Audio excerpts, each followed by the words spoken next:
Hola trotamundos, bienvenidos, bienvenidas a Un Gran Viaje. Soy Pablo Strubel, autor de la web y el libro Cómo preparar un gran viaje y organizador de las jornadas de los grandes viajes. Y en este podcast quiero compartir la experiencia y aprendizajes de gente que ha hecho increíbles viajes de varios meses o años. ¿Empezamos?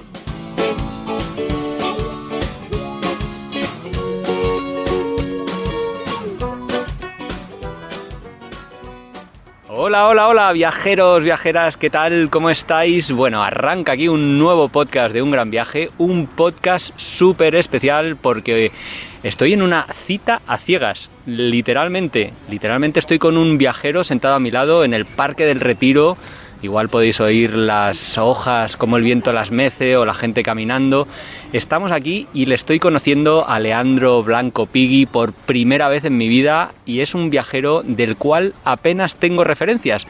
Y bueno, es un motivo más de satisfacción para estar conversando y bueno, a ti oyente te digo que va a ser tan primicia como está siendo para mí esta grabación y lo que ahora conversemos y sepamos. Porque yo de Leandro os digo de verdad que apenas, bueno, es que no he querido investigar más, vino a raíz de un amigo que nos puso en contacto y aquí estamos hoy sentados en este parque. Leandro, encantado de saludarte, hola. Hola Pablo, encantado de encontrarte acá por el Parque del Retiro y feliz de poder charlar un poquito con tu audiencia. Mi nombre es Leandro Blanco Pigui, pero soy más conocido en el mundo de los viajes como el viajero intermitente. Soy comunicador social, pero ya hace tiempo que me dedico a viajar y cronicar acerca de mis viajes. El primer viaje fue en el 2011 y desde ese momento no paré de pensar en mapas, en destinos. Ya llevo más de 60 países visitados. Quizás los viajes que más me gusta recordar son un viaje que hice de puro autostop desde Argentina hasta el extremo norte del continente americano en un pueblito que se llama Tuktoyaktuk en Canadá, y el más reciente en bicicleta cruzando África y Medio Oriente para llegar a Qatar a la Copa del Mundo de Fútbol, que bueno, por suerte salió todo redondito. Bueno, salió redondo y encima ganasteis, así que bueno, la selección argentina, así que enhorabuena. Y oye, me has hecho una introducción perfecta que te iba a pedir que hicieras, pero antes de continuar me gustaría poner un audio de una persona que nos va a contar quién eres y por qué estamos hoy aquí sentados conversando. Hola viajeras, hola viajeros. Soy Fernando Castiñeiras. Conocí a Leandro gracias al ciclo virtual de encuentros viajeros que organizo para el Instituto Cervantes de Lisboa. Tengo que decir que cuando cayó en mis manos el currículum de este aventurero cordobés, me pareció inmediatamente un candidato ideal. No siempre me encuentro a alguien que ha ido haciendo dedo desde Argentina hasta Alaska y que además ha escrito un libro para compartir su experiencia. Inmediatamente lo contacté para organizar nuestra charla y en ese momento me informó de que tenía otro libro, un libro en el que hablaba de un viaje sobre el sudeste asiático. Vamos, que seguía ganando puntos este viajero intermitente. Ya pactada la entrevista, vi por redes sociales que además este genio se había subido a una bicicleta, dispuesto a pedalear desde Sudáfrica hasta Qatar. Vamos, que me enamoré de la aventura. Y además tuve la suerte de entrevistarlo a mitad de camino cuando estaba en Jordania. Casi parecía secundario que fuera a Doha para ver la Copa del Mundo, pero claro, teniendo en cuenta que después Argentina ganó el Mundial, ya os imagináis lo épico de la aventura. Seguimos hablando después de nuestro encuentro profesional y tengo la suerte de que hoy en día lo puedo llamar amigo a este increíble viajero, a este brillante escritor y a este sin duda magnífico comunicador. Así que os invito a poneros cómodos porque estoy seguro de que la conversación que va a mantener ahora mi queridísimo Pablo Strubel con él os va a iluminar y nos va a enriquecer a todos. Por cierto, Pablo, muchísimas gracias por tu trabajo. Es gasolina para nuestros motores viajeros. Un abrazo a los dos y buen viaje para todos. Bueno, qué tremendo, ¿no? Qué presentación más emocionante. Qué alegría, que no me lo esperaba, no me lo esperaba para nada que apareciera Fer en este encuentro. La verdad que súper feliz. También un viajero y escritor que nos fueron encontrando las vueltas de la vida y gracias a él es que estamos hoy charlando, así que contento. Bueno, me parece muy bien. Mira, Leandro, normalmente al final de las entrevistas suelo hacer un cuestionario que le llamo en 2 minutos, que nos permite conocer un poquito más al viajero con el que he estado conversando, pero hoy, como lo estamos haciendo todo al revés, que no hay guión, no hay nada, pues lo voy a hacer al principio, si te parece. Sí. Y vamos a empezar a hacerte estas preguntas en las cuales te pido así una respuesta breve y concisa para conocerte un poquito mejor, conocer facetas que igual no saldrían conversando. Y si te parece, la primera pregunta es: ¿qué comida no has querido probar alguna vez en tus viajes? Bueno, trato siempre de decir que sí, pero hubo realmente una vez que fue muy asqueroso. Marruecos, estaba en Fez, me había hecho muy amigo de la gente local, y uno de los chicos con los que estaba compartiendo ahí era una tienda que vendía alfombras, y me dice: te voy a traer un plato que a mí me encanta, una comida callejera.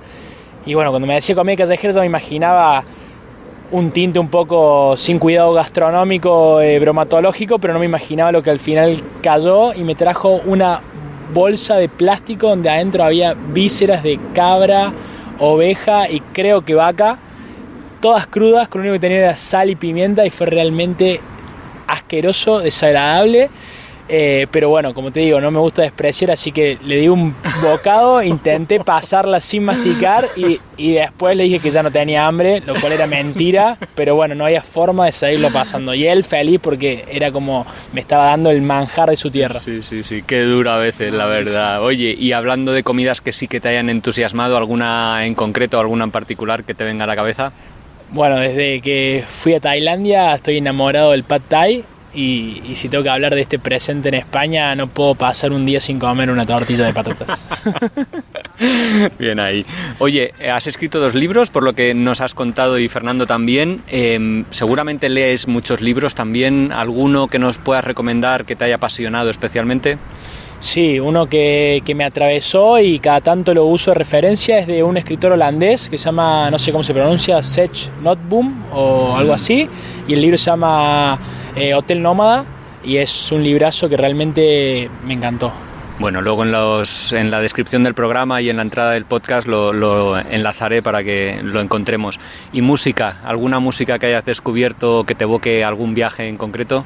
Antes de venir para acá estaba escuchando Muerdo, que bueno, justamente es español, no sé si es de Madrid o de dónde, que también lo conocí viajando por unos viajeros españoles que conocí, me dijeron tienen que conocer a Muerdo, y después las cosas de la vida terminé yéndolo a ver en un concierto en vivo en mi ciudad, en Argentina, así que como que siempre está Muerdo presente en los viajes. Sí. Aparte de sus letras, hablan siempre de, bueno, contacto con la carretera, es un viajero también. Esto es de las cosas más difíciles que preguntarte, pero ahora, ¿un país o un lugar al que te gustaría volver ahora mismo, sin duda? El primero que se me viene a la cabeza, aunque son miles, Malawi en África. El año pasado en el viaje en bicicleta, por esto de tener que cumplir una fecha para llegar a Qatar, lo pasé mucho más rápido de lo que me hubiera gustado, porque a pesar de ser un país pequeño es maravilloso, así que sí, volvería de inmediato. Bueno, luego vamos a hablar de ese viaje, que me apetece muchísimo hablar de África. Y dime un lugar al que no te apetecería volver, si es que lo hay. Bueno, creo que a todos volvería, porque creo que como que cada lugar, más allá de su encanto, tiene un momento, pero donde realmente la pasé muy mal, que se me viene enseguida a la cabeza, es la Guyana. Hay una de las 3 Guyanas en Sudamérica, la Guyana que era inglesa, y tuve bastantes problemas por no saber entendernos con la gente local, al punto que terminamos en una oficina de asuntos fraudulentos, casi que en la cárcel, porque fue parte de este viaje de autostop que te contaba al principio, y bueno, un autobús nos frenó para subirnos, pensando nosotros que entendíamos la seña universal del autostop. Él nos subió y al bajarnos nos quería cobrar la tarifa, y fue como, no, que venimos haciendo autostop no sé qué, y terminamos en casi que un juicio oral, hasta que logramos entendernos de que no estábamos cometiendo un delito, sino que estábamos viajando así de hacía meses. Ya, bueno, vaya movida, sí. ¿Cuál fue la edad y el destino al que hiciste tu primer viaje solo? Fuera de tus fronteras, estoy pensando. El primer viaje fue a los 20 años y fue justamente aquí, a España. Fue un vuelo directo a Madrid, y de Madrid fui a Barcelona a visitar a un amigo, que fue la llave maestra para hacer el viaje, porque como que querer salir de viaje, pero no me animaba, y no es lo mismo llegar a un lugar totalmente desconocido que llegar y que alguien te espere. Y ese fue lo que detonó mi cabeza, porque de ahí en más ya no pude vivir de otra manera que no sea mirando mapas y esperando el momento justo. En ese momento todavía estudiaba comunicación, entonces siempre eran las vacaciones del año lectivo donde salí de viaje, pero ya de ese momento me acuerdo, tengo un momento muy clave, ya terminando ese viaje, ya teniendo que volver a Argentina, en el que me autoprometí dar la vuelta al mundo y conocer todos los países de este planeta. Joder, empezaste bien pronto además, 20 años, vaya, yo todavía estaba acabando los estudios, en fin. Bueno, así se justifica, claro, esta pasión. Oye, lo peor de salud que te haya pasado en un viaje. No tengo duda ni discusión de que lo peor que me pasó fue en Perú, a raíz de comer un pollo en mal estado. Terminé con suero y días de no poder reponerme, al punto en que tuve que usar pañales porque ya no controlaba esfínteres. Ahora me parece muy gracioso, de hecho lo cuento en mi segundo libro, porque estaba viajando con unos amigos que una vez que vieron que iba a sobrevivir, fue todo risa porque no podían creer que tuviera que usar pañales a los 20 y tantos años. Se pasa muy mal cagándose, vomitando también. Sí, fue de las peores experiencias de mi vida, pero como te digo, hoy es motivo de chiste y risa, al punto que me animé a contarlo en el viaje, sobre todo para que los viajeros que pasen por Perú tengan un poco más de cuidado con lo que comen. Bueno, hablabas ahora de amigos que viajaban contigo. Danos una buena razón para irnos de viaje contigo. ¿Qué nos aportas estando a tu lado? Incertidumbre total, aventura. Vas a saber dónde te vas a despertar, pero jamás dónde vas a dormir. Y nada, buena onda. Siempre trato a los problemas como esto de que algo te caiga mal en viaje, tomarlo como un chiste y como, bueno, cosas que pueden pasar. Siempre que uno emprende un viaje a un lugar desconocido, pasan cosas que escapan del control y demás. No soy tampoco un gran planificador, entonces suceden cosas y hay que resolver sobre el momento, y ese rol de resolver y tomar decisiones me gusta también, así que a veces me sale bien, a veces me sale mal, no lo voy a negar, pero bueno, divertido al menos es. Sí. Oye, veo que tienes varios tatuajes, incluido uno aquí en tu brazo izquierdo que pone viajero intermitente. Te iba a preguntar por amuletos, si tenías amuletos. No sé si los tatuajes son en una cierta manera amuletos o tienes alguno físico. Bueno, físico, que llevo colgando, que es una piedra de la luna, que me la regaló una exnovia de Salta, del norte de Argentina, y me acompaña siempre. Descríbelo un poco, ¿cómo es? Es un colgante, de una cuerda, lo llevas de una cuerda, sí, ¿no? la cuerda es macramé, son hilos de macramé, tiene una pequeña bolita arriba, y luego el amuleto en sí, que como ves tiene tonos tornasol y va cambiando, es muy loco. Crean o no en la energía, cuando hay luna llena se pone un azul intensísimo. ¿En serio? Y a veces se pone casi transparente. O sea, como cuando no hay tanto movimiento astrológico, se calma y después resplandece. A mí me encanta sobre todo eso, porque como que no todos los días es la misma piedra, y eso me gusta mucho. Qué bonito. ¿Y qué nos cuentas de los tatuajes? Bueno, el de viajero intermitente es como mi marca personal, así se llama mi primer libro, y hay mucha gente que ya me conoce por mi trabajo en redes y como cronista de viajes, como viajero intermitente, y no por mi nombre real. Y casi todos los tatuajes que tengo son viajando. Acá tengo el mapa de México, donde viví un año. Tengo una máquina de escribir, producto de los libros. Tengo un libro del otro brazo que me lo hice también en México. Este fue en Andorra. Este Saso significa libre en guaraní, me lo hice en Paraguay. Tengo más de 10 y salvo uno, todos los otros fueron hechos fuera de Argentina. Significando algo, ¿no? En un lugar en concreto, en una persona en concreto, eso es mágico. Sí, siempre relacionado a algo que pasó en movimiento. ¿Y algo material que te hayas traído de tus viajes, o hay algo que te guste traer de tus viajes, souvenirs, llamémosles así? Sí, soy coleccionista de monedas, me encanta, monedas y billetes. Como que me gusta mucho la de la historia también, y cada billete y moneda siempre esconde algún dato, algo secreto, curioso que develar, entonces me gusta conservarlo. De hecho, es lo único que conservo de los viajes. Y también imanes. Mira. Les llevo siempre imanes de regalo a mi mamá, que al principio los ponía en la heladera y después ya tuvimos que comprar como si fuera una lámina Una de plancha. metal gigante, una plancha enorme, porque ya rebalsaba, se iba a caer la puerta de tantos imanes. Entonces, Leandro, tú tienes que estar fastidiado con la nueva realidad monetaria de muchos países. En el norte de Europa ya no se usa la moneda, no hay billetes casi, no hay moneda, se paga con la tarjeta todo.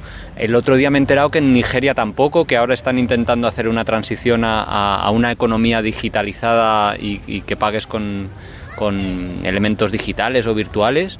Bueno, esto se va cada vez va a tener más valor los billetes. Sí, hay dos cosas que me duelen mucho de la nueva era.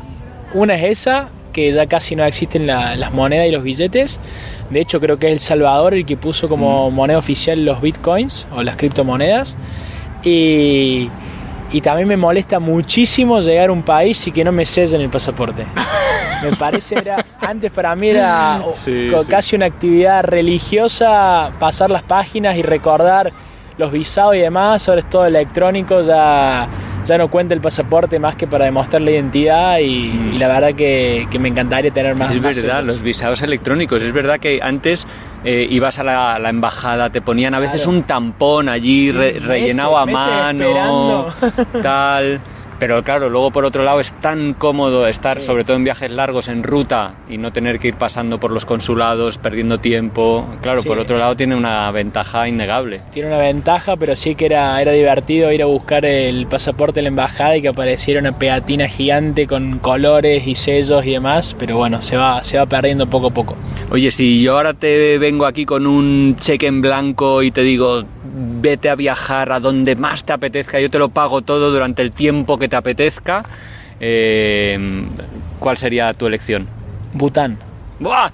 La mía también. Sí. Bueno, y la Antártida, pero... Bueno, bien, sí. También lo hubiera elegido la Antártida. Creo que por ser argentino lo veo más factible de que se alineen los astros en algún momento y poder ir a la Antártida, pero lo de Bután me parece fenomenal, de los pocos países todavía bastante herméticos a nivel turístico y por eso también tan inaccesible ir. Hace mucho que no lo chequeo, pero era como 200 euros el día de visado para que te lleven a todos los lugares y demás, así que si el cheque es con muchas cifras, sí me iría directamente a Bután, porque creo que es el más inaccesible hoy en día. A ver, patrocinadores que estén escuchando Claro, esto, a ver, que pónganse en contacto. Nos llenamos de contenido, Antártida y Bután. Vamos juntos en el mismo viaje, directamente volamos desde Tierra del Fuego a Bután y de vuelta. No es muy sostenible, pero bueno. Difícil. Vamos bueno, ahí, vamos en barco. Oye, ¿qué cosas has hecho? También es muy difícil para alguien que ha viajado tanto. ¿Qué cosas has hecho por primera vez viajando que nunca tal vez pensaste que harías y que hayan sido reveladoras? Meditar, andar en motocicleta, saltar de bungee, Mira. ver animales libres como elefantes, como jirafas, como cebras. Hay un montón de cosas. Probar comida picante, muy picante. Sí, muchísimas cosas. Recientemente en Finlandia meterme en un sauna y después tirarme al agua congelada. Hostia. Eso no lo había hecho nunca y fue también una experiencia fuerte, extrema. Yo lo hice una vez, a mí me da muchísima pereza el frío en general. Lo hice una vez en Kirguistán, que allí también hacen saunas y por la herencia soviética y demás. Y me tiré a un río. Y yo pensé que iba a ser muchísimo más doloroso, pero los primeros segundos, al menos fue mi percepción, porque igual no era tan frío, pero los primeros segundos el cuerpo ni se entera, ¿no? Entonces te estás unos segundos ahí que no sientes nada prácticamente. ¿Cómo fue tu experiencia? Sí, y luego creo que es control mental, respiración y... A ver, hay gente que está mucho más tiempo. Yo lo más que estuve fueron 40 segundos. 40 segundos, no, yo me metí, me salí zumbando, hombre. Era meterse el sauna, creo que estaba a 90 grados centígrados el sauna, y luego caminar sobre el hielo, que esa era la parte más dura. Caminar totalmente desnudo sobre el hielo hasta la escalerita que iba al agua congelada, que creo que estaba entre 0 y -1. Y sí, una vez que te metes, que sentís esos primeros pinchazos, después ya es respiración y control mental, pero llega un momento en que ya duele demasiado y hay que salir. Oye, pero eso de control, o sea, ¿a ti te dieron una técnica o te explicaron algo? A mí lo mío fue muy salvaje, vaya, veo. Lo tuyo fue autodidacta total, sí. Tirarse y ya. No, bueno, practico bastante meditación y fue como una vez que estaba ahí, respirar hondo y sentir que no pasaba nada, aunque en el fondo en un momento como que algo se activa en el cerebro y sí que pasa algo, entonces el no sé, mecanismo de defensa, de supervivencia te expulsa de ahí adentro, pero mientras lo puedes controlar, te puedes quedar un rato. Buah, qué pereza. Oye, Leandro, si te parece nos ponemos en marcha. Me está encantando conversar contigo, pero me gustaría, y supongo que nuestros oyentes, que nos cuentes un poquito más o que vayamos avanzando un poquito más en esos viajes que has ido esbozando. Se ha mencionado el sudeste asiático y un libro de 3 meses, luego se ha mencionado un gran viaje por toda América de sur a norte haciendo a dedo, luego en bicicleta por África. Si te parece, también habías mencionado, cuéntanos un poquito cómo, aparte de ese viaje que viniste a España con 20 años, cómo haces el clic ese de pasar de unas vacaciones cortas, de unas vacaciones de tu trabajo normales de 2 o 3 semanas, a hacer ese viaje de 3 meses. ¿Ese fue el viaje más largo hasta la fecha por el sudeste, ese que hiciste por el sudeste asiático?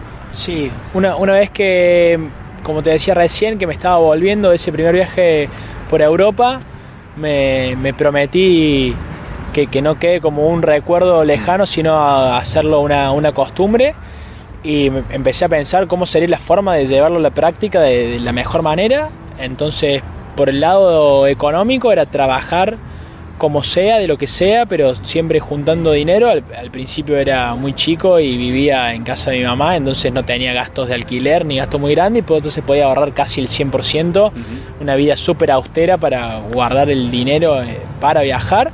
Y por otro lado, en los estudios, mientras mejores calificaciones tuviera durante el semestre, menos exámenes tendría a fin de año, que es el periodo de vacaciones. Entonces era un esfuerzo total durante el semestre en los dos objetivos, por la carrera universitaria y para juntar dinero, y una vez que llegaba el momento decidir a dónde ir y cuál sería el presupuesto.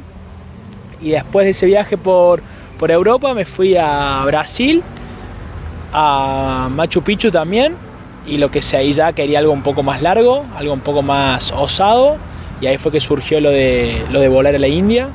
Sin tener demasiada idea de qué había. Era otra época, nada de Google Maps. O sea, sí, existía Google Maps, pero desde tu ordenador, no en un móvil que lo tenías todo el tiempo con vos. Wi-Fi era imposible, o sea, para buscar información era entrar a un locutorio, buscar internet en algún lado. Entonces era todo un mundo nuevo. Me acuerdo de fui con un amigo, con un gran amigo, Bruno, y era... Una vez que sacamos los billetes de avión, era entrar a internet y googlear un poco de información. Nos imprimimos un montón de hojas de cosas explicativas que después no respetamos nada. De hecho, dentro de esas 1000 hojas que imprimimos estaba Bután, que cuando vimos o sea, con una semana en Bután se acababa el viaje, así que fue descartado.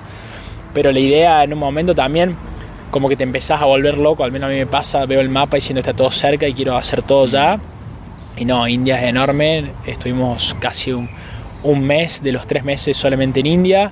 Y si hoy fuera de vuelta me quedaría más tiempo seguramente, porque siempre hay más cosas para ver. De ahí nos fuimos a Nepal, Tailandia. En Tailandia un día entra un madrileño a nuestra habitación contándonos que estaba por sacar un billete súper barato a Hong Kong, y dijimos, y bueno, ¿por qué no? Y terminamos volando a Hong Kong sin estar en los planes de nadie. De Hong Kong, al ser todo islas, no quedaba otra que también salir en un avión. Conseguimos un billete súper barato en un low cost a Singapur. De Singapur cruzamos a Indonesia, y de Indonesia a Malasia, y ahí terminó nuestro viaje en Kuala Lumpur. Lo que habíamos hecho en ese momento, teniendo en cuenta que no teníamos idea cómo nos íbamos a mover, era sacar el destino del billete a un lugar y el regreso desde otro, cosa que nos dé margen para movernos. Y de ahí en más siempre fue así, sacando ida y vuelta de diferentes lugares o no sacando vuelta. Porque cada vez la necesidad de viajar más largo, más tiempo. ¿Cuánto tiempo estuvisteis en total? Esa vez fueron 3 meses. Sí. ¿Y con qué edad empezaste? Mi primer viaje fue a los 20 y ese de Asia fue a los 22. Ah, bueno, pues estando en la universidad todavía. Sí. De hecho, el día que, saqué los billetes extendiéndole lo más posible, el día que volví a Argentina, al día siguiente empezaba las clases, sí. Así como llegué a clases, con jet lag y todo. Oye, no, has mencionado a tu madre y yo creo que nuestras familias en general han sido fundamentales, nuestros primeros patrocinadores, al fin y al cabo, porque en mi caso también, gracias a que vivía en casa de mis padres, pues pude ahorrar bastante dinero para hacer mis viajes, ¿no? ¿Cómo se han enfrentado, cómo se han sentido a la hora de esta vida nómada que estás llevando con tanto viaje, estando tan lejos de ella, de tu madre o de tu familia? ¿Les ha costado al principio o te empujaron siempre a que lo hicieras? Sí, ha costado al principio. A mí me está pasando al revés. Mientras más pasan los años, más extraño. Antes era algo que me podía ir durante más de un año sin ver a nadie de mi familia y como estar metido en la aventura y ya como que el tiempo volaba y no me daba cuenta. Ahora sí que cada día se extraña un poquito más. A mi madre le costó muchísimo que yo de un día para otro le aparezca con me voy a Europa solo, al otro día que me voy a Machu Picchu de mochilero, que al otro día me voy a India. Sí que le ha costado mucho, pero como bien decís vos, la familia, los primeros patrocinadores, y también mi mamá, la primera motivadora de los viajes. Me voy un poquito más atrás todavía en la familia. Soy descendiente de un gallego que se saltó a un barco solo por curiosidad para ver a dónde llegaban esos barcos y terminó en la Argentina, mi bisabuelo, y de un italiano que, escapando de la Primera Guerra Mundial, también saltó un barco de polizón sin saber a dónde llegaba, y eso está en la sangre. Esa curiosidad creo que está ahí. Y también mi mamá, cuando éramos muy pequeños con mi hermana, uno de sus objetivos era que conociéramos toda la Argentina, con el tamaño que tiene la Argentina, y ella nos subía el coche y conducía en los fines de semana que había festivo o algo que tuviera 3-4 días, por ejemplo una Semana Santa, y bueno, esta semana vamos a La Rioja, listo, y nos íbamos 4 días a La Rioja, la próxima a Mendoza. Y entonces esa curiosidad creo que viene de familia. De hecho siempre le digo en chiste como que no se puede quejar porque fue ella la que incentivó el germen viajero, pero sí que le da miedo que le cuente que estoy en bicicleta entre elefantes por África. O cada vez trato de filtrar la información que le cuento a ella, pero en definitiva con este tipo de entrevistas y demás se termina enterando igual, y siempre le doy algún que otro motivo para que no descanse en paz. Bueno, y las redes sociales, ¿no? Que también muchas veces contamos un poco nuestro día a día a través de stories o publicaciones y tal, y al final, yo no sé, tu madre intuyo que ya debe tener Instagram para seguirte. Sí, la mía desde luego se hizo lo he hecho y lo aprendí a usar solo para ver dónde estaba, y la verdad que es súper bien. Fuera del chiste, me ha acompañado muchísimo y es uno de los pilares fundamentales para que yo sea quien soy hoy, y jamás busco cortarme las alas aunque tuviera 1000 miedos. ¿Se han animado a venir alguien de tu familia, o tu madre, o no sé si tienes hermanos, hermanas, a acompañarte en tus viajes?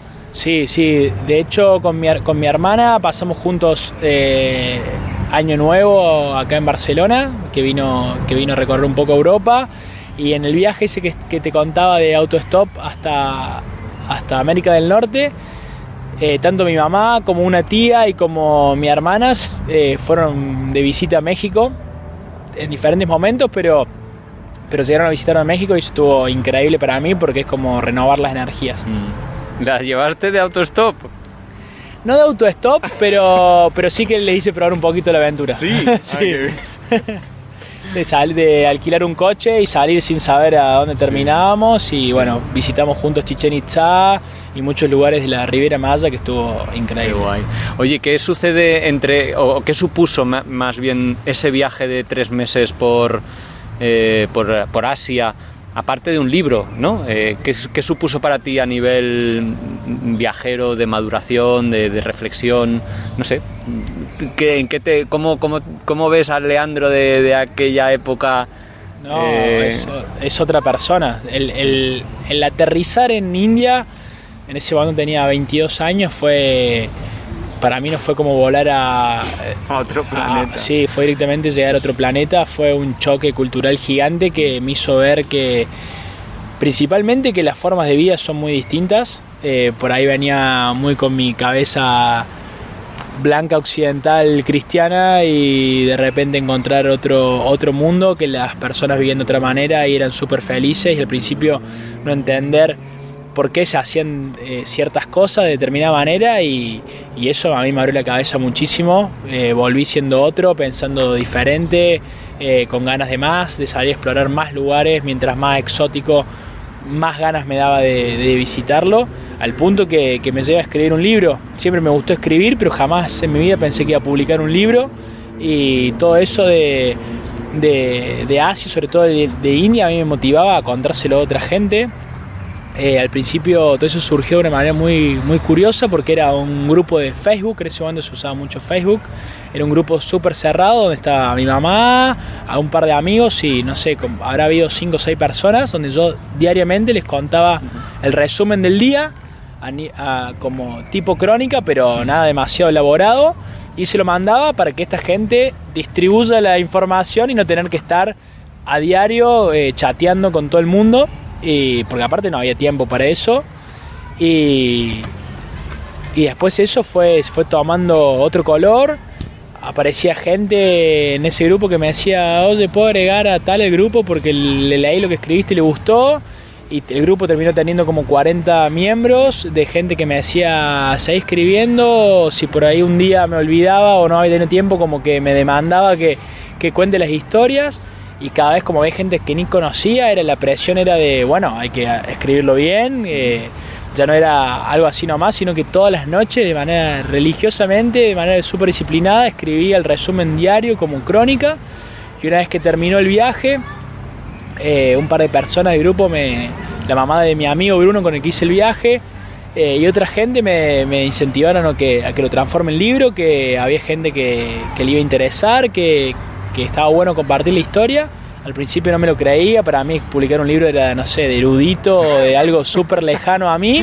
Sí. Y después, una vez que pasé todos esos textos de ese Facebook a un Word y lo empecé a pulir y me empecé a obsesionar con que quede perfecto y demás, y esto y lo otro, y empecé a ver que sí, que tenía información que podía impulsar a otro a viajar y conocer nuevas culturas, fue tomando forma, y 2 años después se convirtió en un libro que no fue algo premeditado, pero ese libro fue disparador de muchas más cosas, porque después, cuando hice el viaje a dedo, que fueron más de 2 años en la ruta, el principal motor de muchas cosas fue ese libro. ¿En qué sentido? De que, bueno, Latinoamérica es bastante barato, entonces con la venta de libros a veces alcanzaba para llevar el viaje. Viajando de autostop no tenés gasto de transporte, muchas veces dormíamos en carpa y demás. También salí con un amigo y el viaje fue mutando, por momento éramos 2, por momento éramos 3, por momento estaba solo, por momento éramos un grupo, y así como ahora estamos en el Parque El Retiro, yo me tiraba con una manta, ponía mis libros, vendía también señaladores, hacía imanes con mis fotos de viaje y armaba ahí como mi venta ambulante. Y a veces no solamente era la venta del libro, sino que gente se acercaba y ¿cómo que escribiste un libro? Y me ayudaban y organizamos eventos de presentaciones. Terminé presentando el libro y dando charlas en México, en Colombia, en Uruguay, en un montón de lugares que no estaban en los planes al salir de viaje, y fue hermoso, porque ese libro terminó abriendo 1000 puertas. Y siempre hoy lo miro en perspectiva y ya no me gusta ese libro, no me gusta lo que dice, yo no lo escribiré de nuevo igual, porque cambió desde ese entonces, pero siempre le agradezco que fue un abridor de puertas al día de hoy. De hecho, al haber ya hecho uno, motivó a que salga el segundo, y ahora estoy pensando en el libro de África también. Y entonces siempre agradecido a ese libro y ese grupito de Facebook, que fue el que motivó un montón de cosas. Sí. Qué increíble, un microblog, o se podría decir que era ese grupo de Facebook. Oye, ¿cómo lo hacías en ruta? Ahora ya hemos dado un salto de repente a este viaje en autostop, que has estado 2 años, según decías. ¿Cómo se hace en ruta para llevar los libros en la mochila? O sea, ¿cómo los editabas? ¿Cómo? Un disparate. ¿Sí? Un disparate. Cargar libros en tu espalda es realmente un disparate.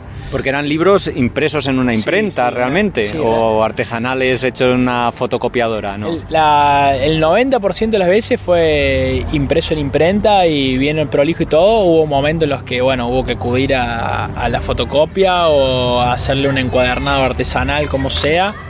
pero sí que era pesado. Llegué a cargar en un momento 70 libros en la mochila. Pero bueno, la pasión y el amor a la tarea, porque la verdad que a veces se hacía muy cuesta arriba. Me acuerdo de un momento que ahí cargaba toda esa cantidad de libros. Los había hecho una impresión grande de 200 ejemplares en Colombia, porque si imprimía 200 el costo unitario me quedaba súper bajo, hasta me endeudé para poder pagar esos 200, y porque tenía un par de eventos, la cosa es que no se vendió como esperaba y tuve que cargar lo restante, y hubo un momento en Ipiales, entre Colombia y Ecuador, pura subida y bajada, toda montaña, andando con 70 libros en la espalda. Fue realmente una locura. Siempre digo que no lo volvería a hacer, pero seguramente si se presenta la oportunidad lo volvería a hacer. En ese momento la suerte es que mi primer libro, Viajero Intermitente, es muy chiquito, son 128 páginas, entonces 70 libros tampoco es una locura, pero igualmente yo pero creo que sí. Hoy el libro nuevo, Corazón de Planiferio, tiene casi 500, hoy no cargaría ni 2 en la mochila. En digital, de con hecho, una llave digital. No traje a Madrid porque realmente estoy cansado de cargar con libros, solamente los llevo a eventos y eso, porque realmente que se ha hecho cuesta arriba muchas veces. Oye, cuéntanos de ese viaje. ¿Cuándo empieza? ¿Cuánto tiempo transcurre desde que vuelves de Asia y vas teniendo estas ganas de, al final, de dejarlo todo? Porque no sé cómo fue tu planteamiento. ¿Ya trabajabas? ¿Ya vivías solo? ¿En qué circunstancias te fuiste a hacer ese viaje? Bueno, siempre decía que el día que me graduara de comunicador social lo dejaré todo y me iría directamente. Ese viaje nació así, de autostop, vendiendo mi libro y tal, pero el objetivo era llegar a La Habana, a la Feria del Libro de La Habana, algo que después de 2 años y medio jamás llegué. Nunca fui a Cuba al día de hoy y terminé yendo a Canadá, al extremo norte del continente. Y sí, fue así. Me gradué febrero, marzo del año 2016, y en abril me fui con un amigo, que lo único que hicimos fue sacar un billete de tren de mi ciudad, Córdoba, a Buenos Aires, donde me habían invitado a presentar mi libro en un centro cultural, y después de ahí, de la provincia de Buenos Aires, fue todo autostop. Ni siquiera habíamos planeado la ruta para nada. Bueno, es que no tiene mucho sentido, yo creo, haciendo autostop, ¿no? Planificarla, porque a veces te agarra un coche que va en una dirección, sí, y te apetece, ¿no? Y dejarte llevar. Sí, por momentos sí la planificás cuando querés ir a un lugar puntual, pero ahí salimos totalmente a la deriva. De hecho, nos daba igual ir a Brasil, Uruguay, Paraguay, Bolivia, o sea, cómo salir de Argentina nos daba igual, y terminamos yendo a Paraguay, que fue increíble porque es uno de los países con quizás menos prensa turística, y fue fascinante. Al día de hoy tengo grandes amigos y siempre que puedo pasar por Asunción paso a saludarles porque fue una experiencia increíble. Paraguay es maravilloso, su gente, sus paisajes, la naturaleza impresionante. Y de Paraguay dijimos, bueno, si queremos llegar, mi amigo no conocía Machu Picchu, entonces dijimos, bueno, hay que arrancar para el Pacífico. Si querés ir a Machu Picchu, pues si ya nos metemos por Brasil, andás a ver de dónde salimos. Y entonces de Paraguay fuimos a Bolivia por una ruta que es la muerte, es la ruta Trans-Chaco. No la hagan, así como les recomiendo que vayan a Paraguay, esa ruta evítenla como sea, es realmente una locura. ¿En qué sentido? ¿Por qué? Es una ruta sumamente abandonada, por donde solamente pasan grandes camiones, o el rally, de hecho hay un rally de Trans-Chaco, pero es una ruta totalmente, o sea, autostop no, porque no te carga nadie, toda una polvareda, tierra, no tienes ni un techo donde refugiarte, fue realmente muy duro, pero bueno, sobrevivimos. De ahí cruzamos a Bolivia, de Bolivia a Perú, Ecuador. En Ecuador ya se habían acabado los fondos, los libros, todo, así que tuvimos que trabajar en un restaurante.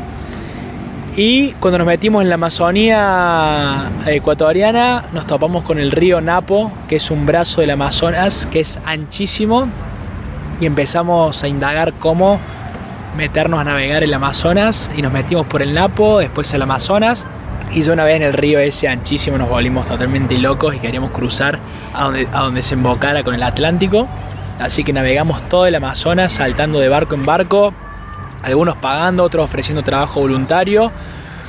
llegamos a muchos pueblitos de Brasil increíbles y terminamos en el norte de Brasil, donde desemboca el Amazonas con el Atlántico, en una ciudad que se llama, bueno, de un lado es Macapá, del otro lado es Belém.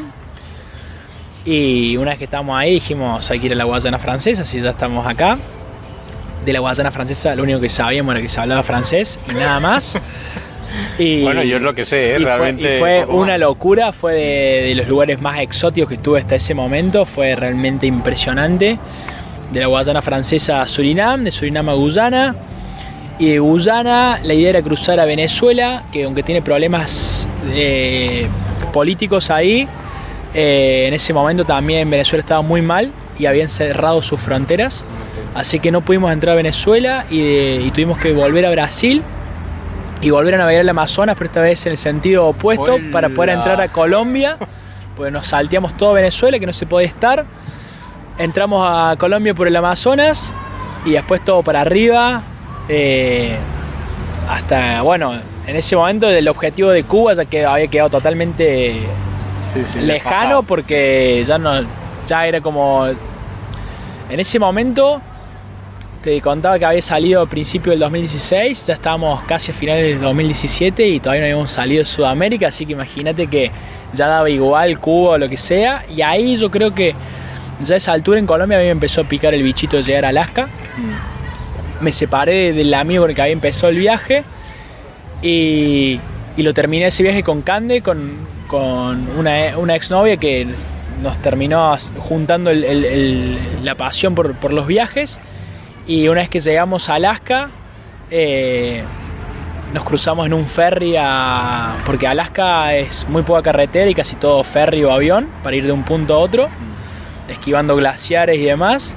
Y cuando llegamos a Alaska me acuerdo de un motociclista mexicano que me pregunta de dónde sale esa obsesión de los argentinos por ir de Argentina a Alaska. Y me acuerdo que le contesté que era como la forma de unir los extremos del mapa. Y ahí me dice, bueno, estás equivocado porque Alaska no es el extremo de nada. Hay todavía más norte, por una carretera que es la Dempster Highway, que llega hasta Tuktoyaktuk, un pueblito en el Ártico canadiense, donde llegas al océano glaciar ártico. Y, o sea, él no había terminado de hablar y yo ya tenía ganas de llegar ahí. Así que fuera de Alaska y auto-stop los últimos 1700 kilómetros para llegar ahí. Y llegar y ver un océano hecho hielo, fue como, ya está, este es el extremo más extremo que se puede llegar. Volvimos a Alaska a disfrutar un poco del triunfo viajero de haber llegado al fin. Y bueno, ya ahí ya no había marcha atrás, quería vivir de esta forma nómade. ¿Qué se siente cuando llegas a ese punto? Bueno, que era un punto no definido inicialmente, ¿no? Bueno, sí, Cuba, pero que de repente es Alaska y de repente ya llegas a donde se acaba la carretera y ya no sigues más. ¿Es alegría, es tristeza, es orgullo, no sé, qué se siente? Porque ahí el viaje ya estaba claro, sí, que acababa, ahí, ¿no? Digamos, no había más, sí. Quizás una bisagra o una bifurcación para otro lado, pero ese viaje como tal ya había terminado. Mucho éxtasis al momento ese de estar saltando sobre hielos y sentir que era el océano y ver el mapa, que no había más nada hacia arriba. Una locura, una sensación de satisfacción gigante, lágrimas, una emoción muy grande, pero automáticamente ¿y ahora qué? O sea, terminó ese momento de alegría y al día siguiente o al otro te diría que vacío existencial de ¿y ahora qué? Y fue lo mismo que me pasó ahora en Qatar, después de haber planificado ese viaje en bicicleta, de haberlo hecho y demás, y terminó la Copa del Mundo, y sí, algarabía, porque no solo que llegamos y cumplimos el sueño de hacerlo en bicicleta, sino que cumplimos el sueño de que Argentina ganara la Copa, pero terminó eso y fue como, ¿y ahora qué? Un vacío como quizás el mismo que sentí cuando terminé la carrera universitaria de, bueno, ¿y ahora qué? ¿Qué sigue? Y cada vez las metas creo que son más grandes o más locas para que realmente te llenen y te dé satisfacción, pero por otro lado es como no se va a acabar nunca, digamos. O sea, la meta que se te ocurra sea loco o no, siempre creo que el corazón va a necesitar estar con algún objetivo, sea cartográfico o de tiempo, de aventura, para llenarnos. Y en realidad lo único que generamos es de nuevo un vacío que hay que llenar, y es un círculo vicioso que no se acaba nunca. Sí, está claro que cuanto más viajamos, más sitios a los que queremos ir, más se rellena ese mapa, ¿no? Sí, a mí me pasa totalmente. La gente me dice, pero si ya no te queda nada por descubrir, y dices, ¿cómo que no? ¿Cómo que no? Cada vez más. Cada vez hay más. Oye, aquí en España, bueno, muchos de mis oyentes son españoles, pero también más latinoamericanos, hay mucha gente en Estados Unidos, tal.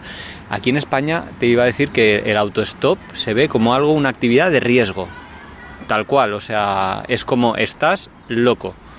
En cambio, no sé qué pasa en el resto del planeta y sobre todo en América, y conozco a muchos argentinos que lo hacen, que el autostop, bueno, lo utilizan con normalidad y con facilidad. ¿Cuál crees que es ese tabú que hay del autostop? Porque no sé si has conocido muchas malas experiencias o te han pasado muy malas experiencias, que está tan criminalizado, tan bueno, que hay como tanto miedo a esa manera de viajar, y que en el fondo aporta tantísimo, ¿no? Sí, aporta muchísimo. De hecho, lo digo siempre, y ni siquiera es una cuestión económica de, bueno, voy a viajar autostop para abaratar costos, sino justamente por las historias que se viven, la gente que conoces, que siento que si tomás un autobús o un tren, un avión, como que acortás las distancias del mundo, y en cambio estando al lado de la carretera y sintiendo pueblos que jamás hubieras entrado, si no es por la necesidad de que, bueno, pasaste por ahí, necesitabas poner tu tienda para dormir, o pedir agua, o buscar comida, o lo que sea, terminas descubriendo cosas que no hubieras descubierto nunca, y gente que jamás te hubieras cruzado en tu vida, y que tienen historias increíbles para contar. Yo el autostop lo disfruto muchísimo, realmente mucho. Sí que es un poco común acá, quizás un poco más en Francia, en Alemania también me levantaron muy fácil, en los países nórdicos. Creo que también está asociado en Latinoamérica con una necesidad.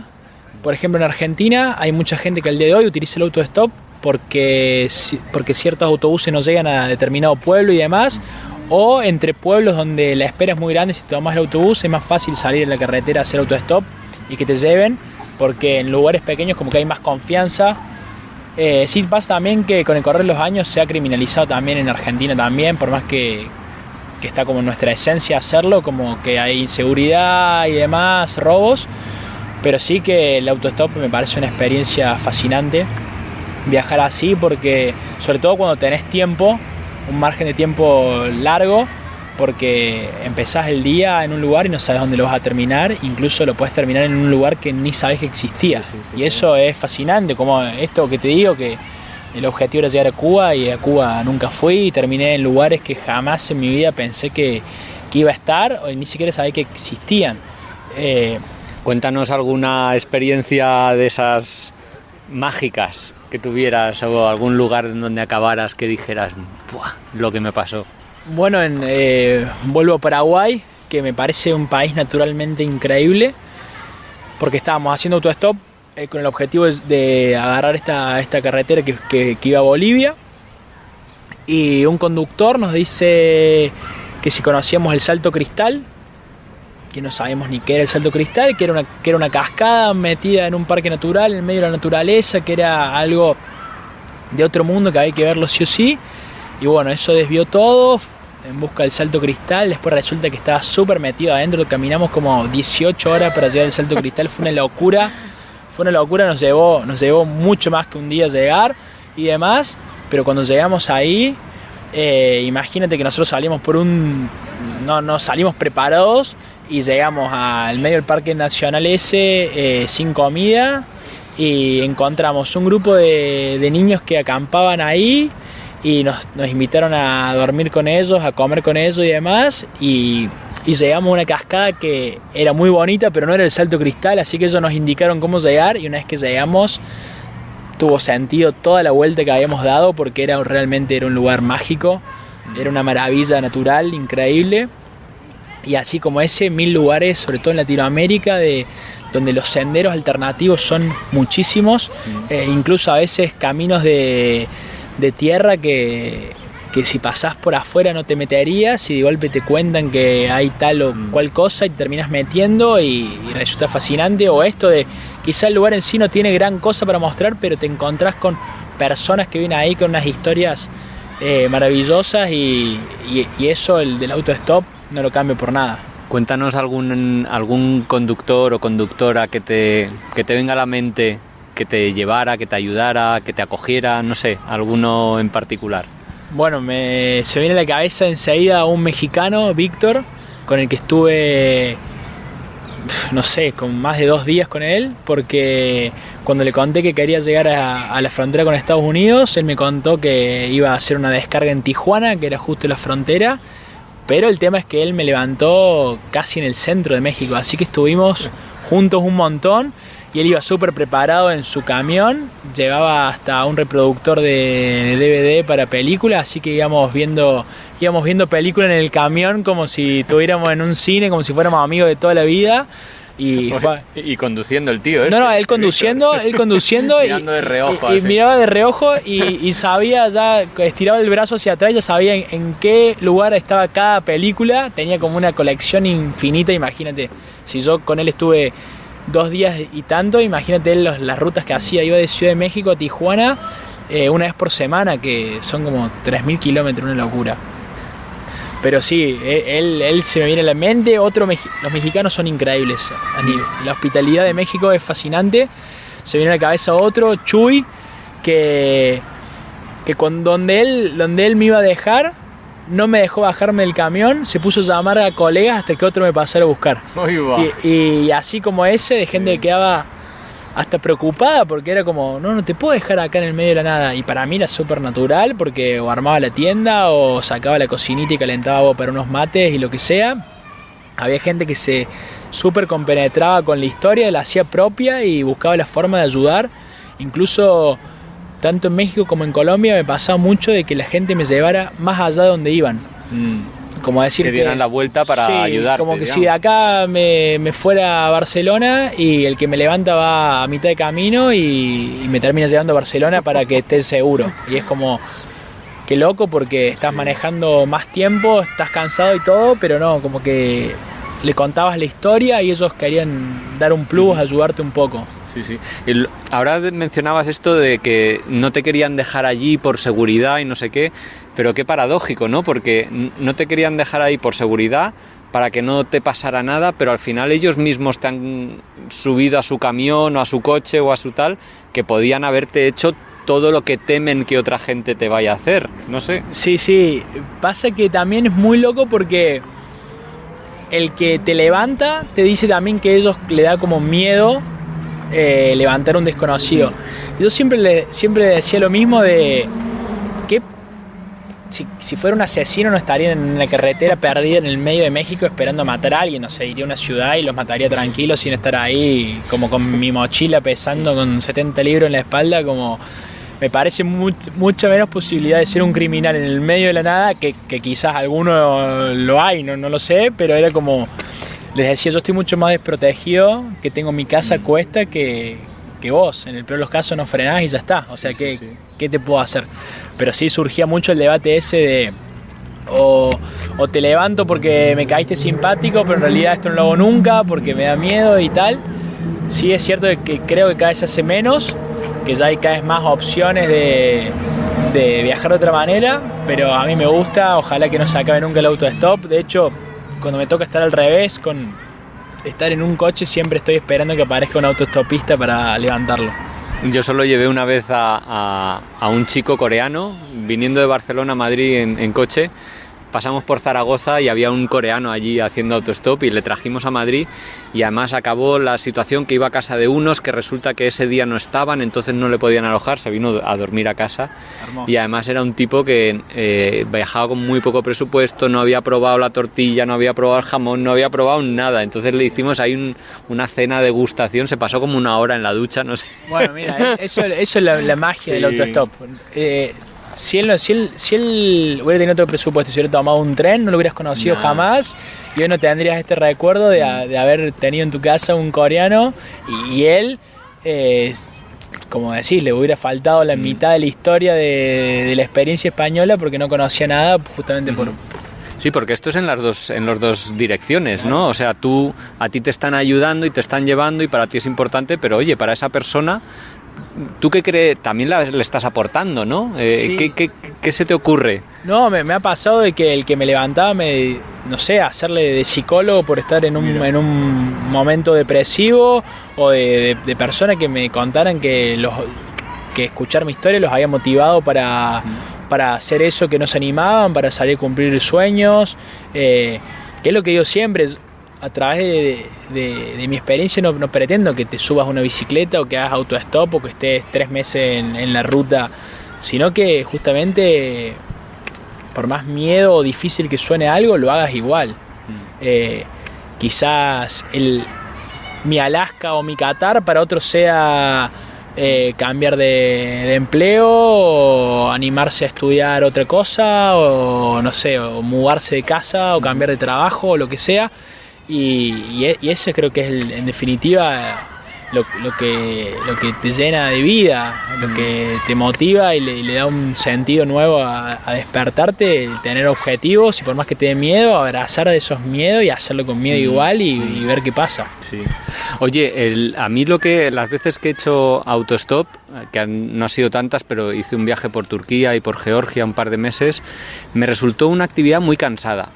Porque al fin y al cabo te metes en el coche, que es la intimidad de una persona, y yo me sentía un poco obligado a dar conversación, a dar de mí, ¿no? También provocaba mucha curiosidad y te preguntaban muchas cosas y acabé reventado. Yo me imagino esos 2 años haciendo autostop que en el transcurso de ese tiempo también tomaríais descansos del autostop y del viaje en sí mismo, ¿no? Es una actividad bastante cansada. Sí, no, sí. Bueno, no sé si estás de acuerdo. No, sí, totalmente de acuerdo, es agotadora, cada día dura 1000 horas, porque encima cada conductor que te levanta es está curioso de ver a un loco al lado de la ruta con una mochila gigante y demás, y entonces, por más que las charlas son hermosas y descubrí un montón de cosas que no conocerías de otra forma, sí que te cansa hablar como un loro todo el día, contar historias, así como también hay gente que te levanta para hacerte el favor y ya, pero los vínculos más interesantes justamente se dan a partir de charlas interesantes, y es eso, estar hablando todo el día y después que te dejan en el medio de la nada y quizás estar ahora sin comer porque donde quedaste no había qué comer, y hay veces que era solamente comer el desayuno y después la cena y en el medio nada, y eso sí que cansa muchísimo, y los parates son necesarios. Parates largos en ese viaje tuve en Ecuador, tuve en Colombia, en la Guayana Francesa, en Brasil, en el mismo México, súper necesarios. ¿Y ahí qué hacías, por ejemplo, en esas pausas? Bueno, el viaje en su mayoría traté de financiarlo con esto de vender mis libros y hacer este tipo de cosas que me gustaran, pero también pasaba que había lugares donde no se hablaba español y había que recurrir a otra actividad, porque si no se habla español, mi libro está solo en español, ¿a quién se lo vendo? Y el primer lugar donde me topé con esa realidad fue Brasil, en un pueblito que se llama Alter do Chão, que sabía que no iba a vender ningún libro por el tema del idioma, así que fui a un restaurante que había ahí, un pueblo muy chiquito, y conseguí trabajo de bartender, que era lo que había hecho mucho en mi ciudad antes de salir de viaje.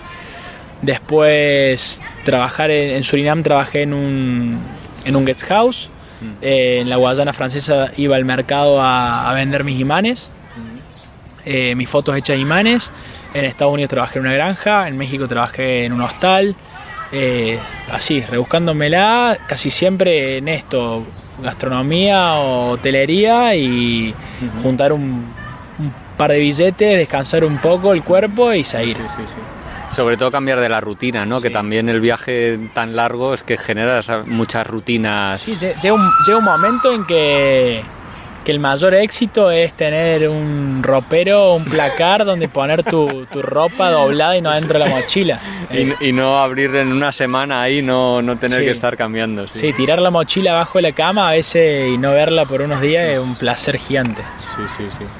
Oye, para alguien que se esté planteando hacer autostop, no sé, te iba a preguntar cómo empezaste tú o si tendrías algún consejo que dar a alguien que nunca lo ha probado y que diga, no pensando en un viaje tan largo, pero ¿qué consejos son esenciales así como para ser exitoso en el autostop? El principal, la paciencia, porque sí que hay lugares donde te levantan súper rápido, pero hay otros momentos en los que hay que esperar y ser paciente, ser flexible porque así como puede pasar tiempo, también puede que el que te levante, así como surgen cosas muy interesantes, no surjan enseguida, y estar abierto a que puede pasar cualquier cosa, que esto de, bueno, quiero llegar a tal lugar, pero el conductor me dice que en mitad de camino hay otra cosa interesante, como que tenés que salir con cierta apertura y flexibilidad, sí o sí. Y después, bueno, consejos técnicos como siempre fuera de las ciudades, afuera o en peajes o en gasolineras siempre es más fácil. Si hay un lugar donde podés hablar con los conductores como esto, una gasolinera, siempre es mejor. Y eso, abrirse a la aventura total. Y lo de ir arreglado, limpio, prolijo, que como dices tú, que tienes así el pelo largo, la barba, no sé si dabas confianza, ¿ibas así con estas pintas? Sí. Y más en viaje, que a veces no había todos los días para estar lo más prolijo posible. Siempre una sonrisa de oreja a oreja, mostrar la mochila, o sea, que vean que sos un viajero y no que estás quién sabe haciendo qué, pero que se note el viaje. Por ejemplo, mi mochila tiene las banderitas de todos los países donde fui y eso llama mucho la atención también. Y hacer un cartelito que diga dónde vas también da un poco de seguridad para el conductor, de decir, bueno, lo llevo hasta ahí, ya está. Después, siempre yo ponía en los carteles un lugar muy próximo. Después, si el conductor iba más lejos, mejor, pero no podía salir de Colombia con un cartel que dijera Alaska. Era como, no voy a entender nada, ¿qué hace este acá? Sí. Como paso a paso. Sí. ¿Notaste mucha diferencia en la actitud de la gente respecto al autoestopista, a la manera en que viajabas a lo largo del continente, en países más anglosajones en el norte o más latinos en el sur, que fuera más difícil, más complicado? ¿Cómo tildarías el viaje en rasgos generales, si se puede? Sí, cambia radicalmente de un lugar al otro. Ecuador, Uruguay me parecen dos países que no me tomaría un autobús ni loco por lo fácil que es hacer dedo. Es facilísimo y la gente súper predispuesta. El ecuatoriano, te bajabas del coche o te invitaba a comer o algo, o sea, siempre quería dar un plus. Colombia, la gente súper hospitalaria, pero al haber vivido tanto tema de guerrilla y demás, desconfía mucho de ver a alguien en la carretera, es como que está haciendo acá en el medio de la nada. Sí, es cierto también que el que te levanta te lleva por muchos kilómetros. Colombia es un país grande, con carreteras muy largas, pero sí que cuesta romper esa barrera de la primera impresión, porque desconfían mucho, porque se entiende, vivieron muchos años de inseguridad, si no eran guerrilleros eran paramilitares, siempre había algo ahí. Después Canadá también, Canadá súper fácil, sí, como que no entendían qué hacías ahí, pero frenaban aunque sea para preguntarte qué haces, qué estás haciendo acá. Así que eso era muy bueno porque siempre llegabas a buen puerto. Sí. También pasaba mucho en Canadá, terminaron invitando a la casa o algo para que no estés desamparado por ahí. Estados Unidos, según el estado, uno de los lugares donde más esperé en mi vida fue justamente en Estados Unidos, en Arizona, en el desierto. Fue durísimo, fue muy muy duro. La Guayana francesa también fácil, la Guyana dificilísimo, aparte sumado a este problema que te dije, que hubo una mala interpretación ahí de las cosas. Brasil también, el norte de Brasil fue muy duro, fue muy duro. Duro en términos de dificultad, estamos hablando, pasaba ¿no? muy poca gente. No de peligrosidad. No, de dificultad de horas en la carretera ahí. Por eso digo, también remarco lo de la paciencia. Así como lugares como Ecuador, que no llegaba a estar ni 10 minutos al lado de la ruta, en el norte de Brasil estuve 2 días en el mismo pueblo porque no pasaba nadie. Oye, y me gustaría hablar un poco del regreso, porque hablabas de esa sensación de vacío cuando llegas hasta el norte. Tú vuelves a Argentina y ¿cómo reemprendes tu vida? Porque, oye, lo normal es acabar los estudios porque te gusta y ponerte a trabajar en eso, pero tú de repente lo primero que hiciste fue irte de viaje. Entonces, ¿cómo fue esa vuelta y esos años, ¿no? O meses o años que ha habido o que hubo después de volver a Argentina? Lo primero que más o menos me guiaba y me sacaba del vacío existencial era que yo tenía en mente escribir un libro de eso también. Y en ese viaje surgió que me invitaron en México a dar una charla motivacional en una universidad, y cuando volví a Argentina fue, ¿por qué no hacerlo acá también? Y eso también me mantuvo como en vilo de seguir viajando sin moverme de casa, porque me invitaban de escuelas y de universidades a dar charlas, y siempre de una charla surgía otra, y eso me hacía viajar porque me moví por provincia de Buenos Aires, por provincia de Córdoba, y eso era como viajar y seguir reviviendo el viaje.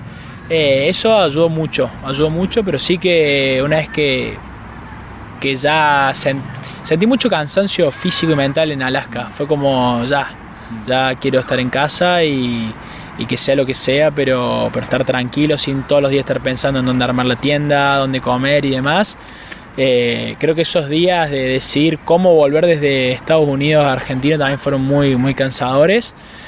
Pero después eso, llenar el vacío del viaje con alguna manera de viajar. El hecho de presentar mis libros, por más que esté quieto, me hace un poco recorrer el viaje. Sí, a mí eso es un consejo que me dan. Yo he hecho 2 viajes largos, y el primero, lo que me mantenía con ilusión, fue un bofetón, ¿no? La vuelta, además volví a casa de mi madre, muy perdido porque me fui. Yo sí había trabajado, pero no quería volver a ese ámbito de la economía. Y escribí un pequeño libro que me mantuvo con la ilusión viajera. También ves las cosas, tu país de otra manera, ¿no? Sí. También de repente eres como un poco turista tu viajero en tu propio país. ¿Cómo fue la transición? O sea, en ese momento ya decides escribir el libro, lo escribes y ya decides dedicarte profesionalmente al mundo del viaje, o cómo... ¿Qué estuviste haciendo? Porque al final tenías que pagar ahí las facturas y tus gastos, vaya. Sí, los billetes de avión se siguen pagando y todo.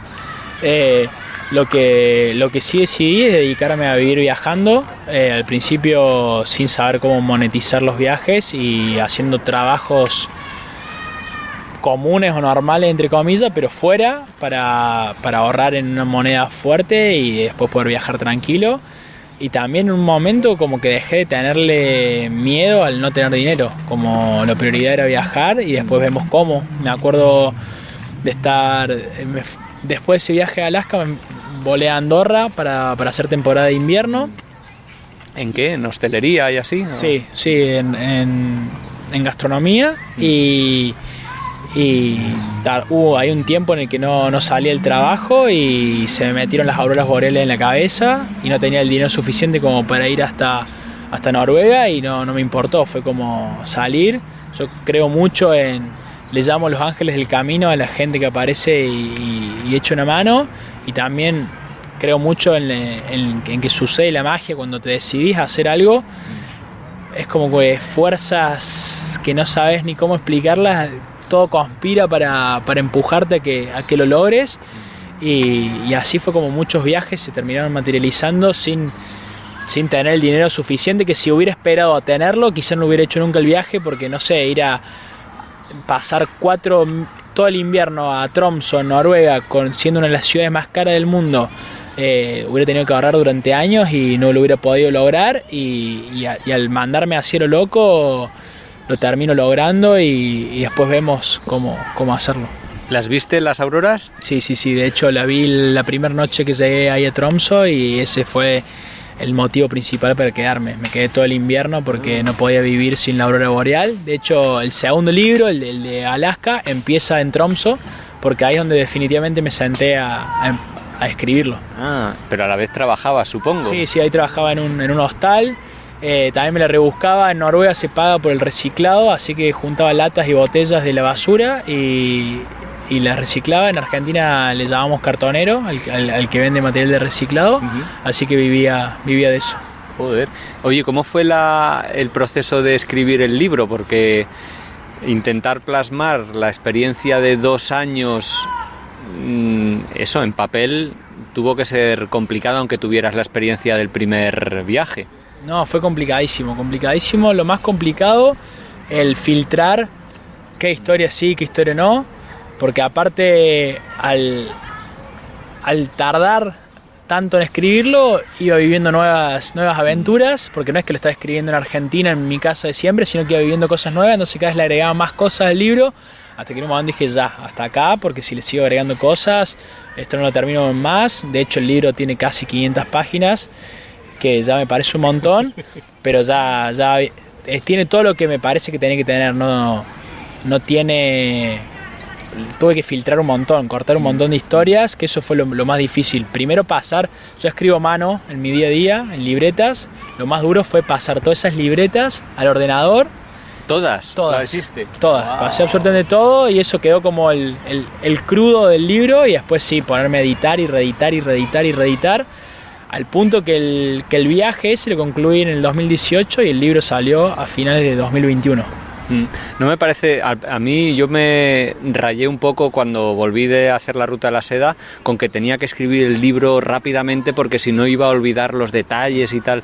Y bueno, sí, algunos detalles se te olvidan, pero el tiempo te da un filtraje de las experiencias que realmente han sido importantes o potentes de las que no, Cuando vuelves que te crees que todo ha sido increíble o importante, pero luego con el tiempo ves, bueno, relativizas mucho. Sí, yo creo que el tiempo ayuda a que decante la información y sí que tengo ciertas actividades de registro para no olvidarme. Esto de escribir a diario a mano, de tomar fotos, yo muchas veces tomo fotos que son horribles, o sea que no son de una estética, porque en realidad lo que busco es recordar un momento. Sí. Porque siempre saco, claro, o sea, quizá te tomo una foto a vos, así como hasta fuera de foco y rápida y demás, porque en realidad lo que quiero acordarme es que llevas puesta unas gafas, porque tu look me llevaba a un lugar o un recuerdo, y eso me ayuda a la hora de escribir, buscar esas referencias.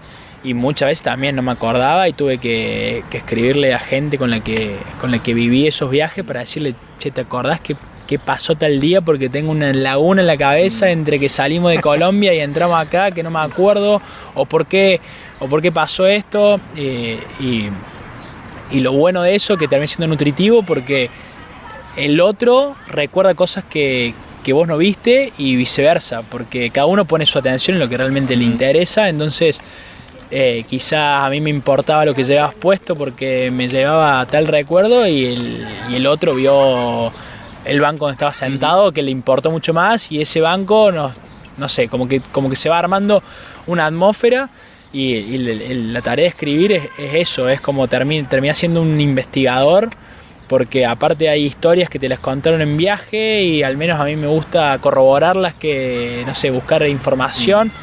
Por eso también es que terminas tardando tanto, porque no es escribir y ya.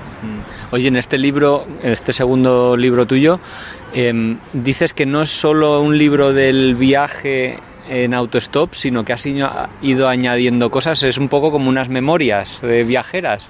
Sí, el libro empieza en Tromsø, o sea, estoy contando de que estoy ahí en Tromsø viviendo en un hostal, y en un momento es como que tengo un déjà vu mirando el planiferio y doy marcha atrás y cuento todo ese viaje de autostop de Argentina hasta Canadá, y el libro termina en Svalbard, que bueno, es un archipiélago noruego cerca del Polo Norte.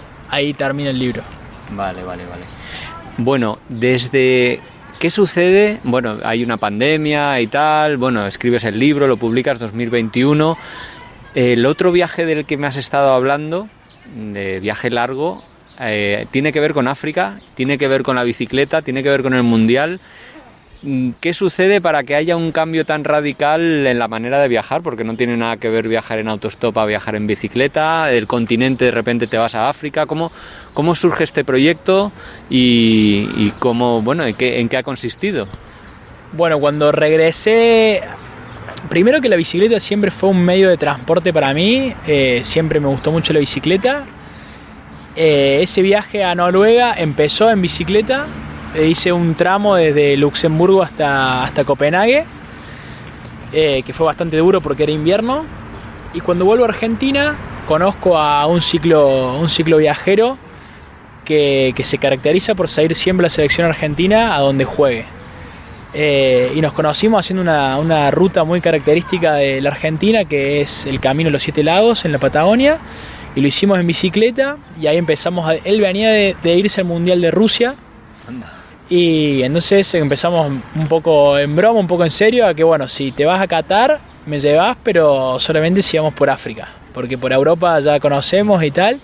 Y al principio surgió como un chiste, después pandemia en el medio y se fue acercando la fecha y cada vez Qatar cobraba más fuerza.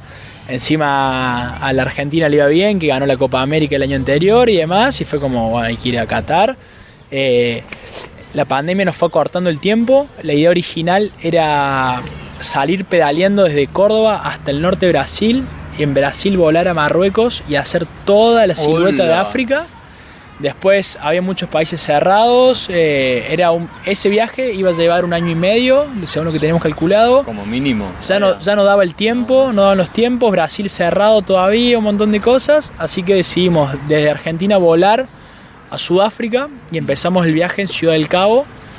De Sudáfrica nos fuimos a Namibia, Botsuana, Zambia, Malawi, y bueno, haciendo toda la vuelta hasta Egipto. Y de Egipto cruzamos Israel, Palestina, Jordania, Arabia Saudita hasta llegar a Qatar. Fueron 6 meses, más de 10.000 kilómetros.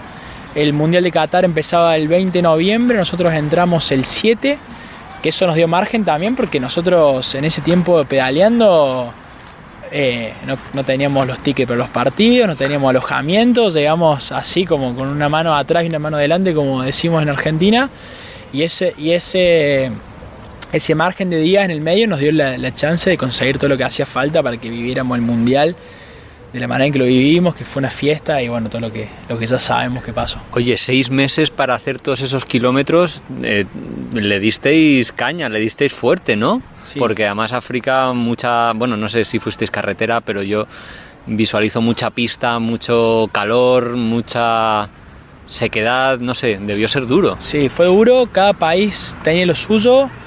Namibia, desierto y semidesierto, con unas amplitudes térmicas grandes, de día calor y a la noche mucho frío. Tanzania súper húmedo, Zambia con unas pendientes que, durísimo.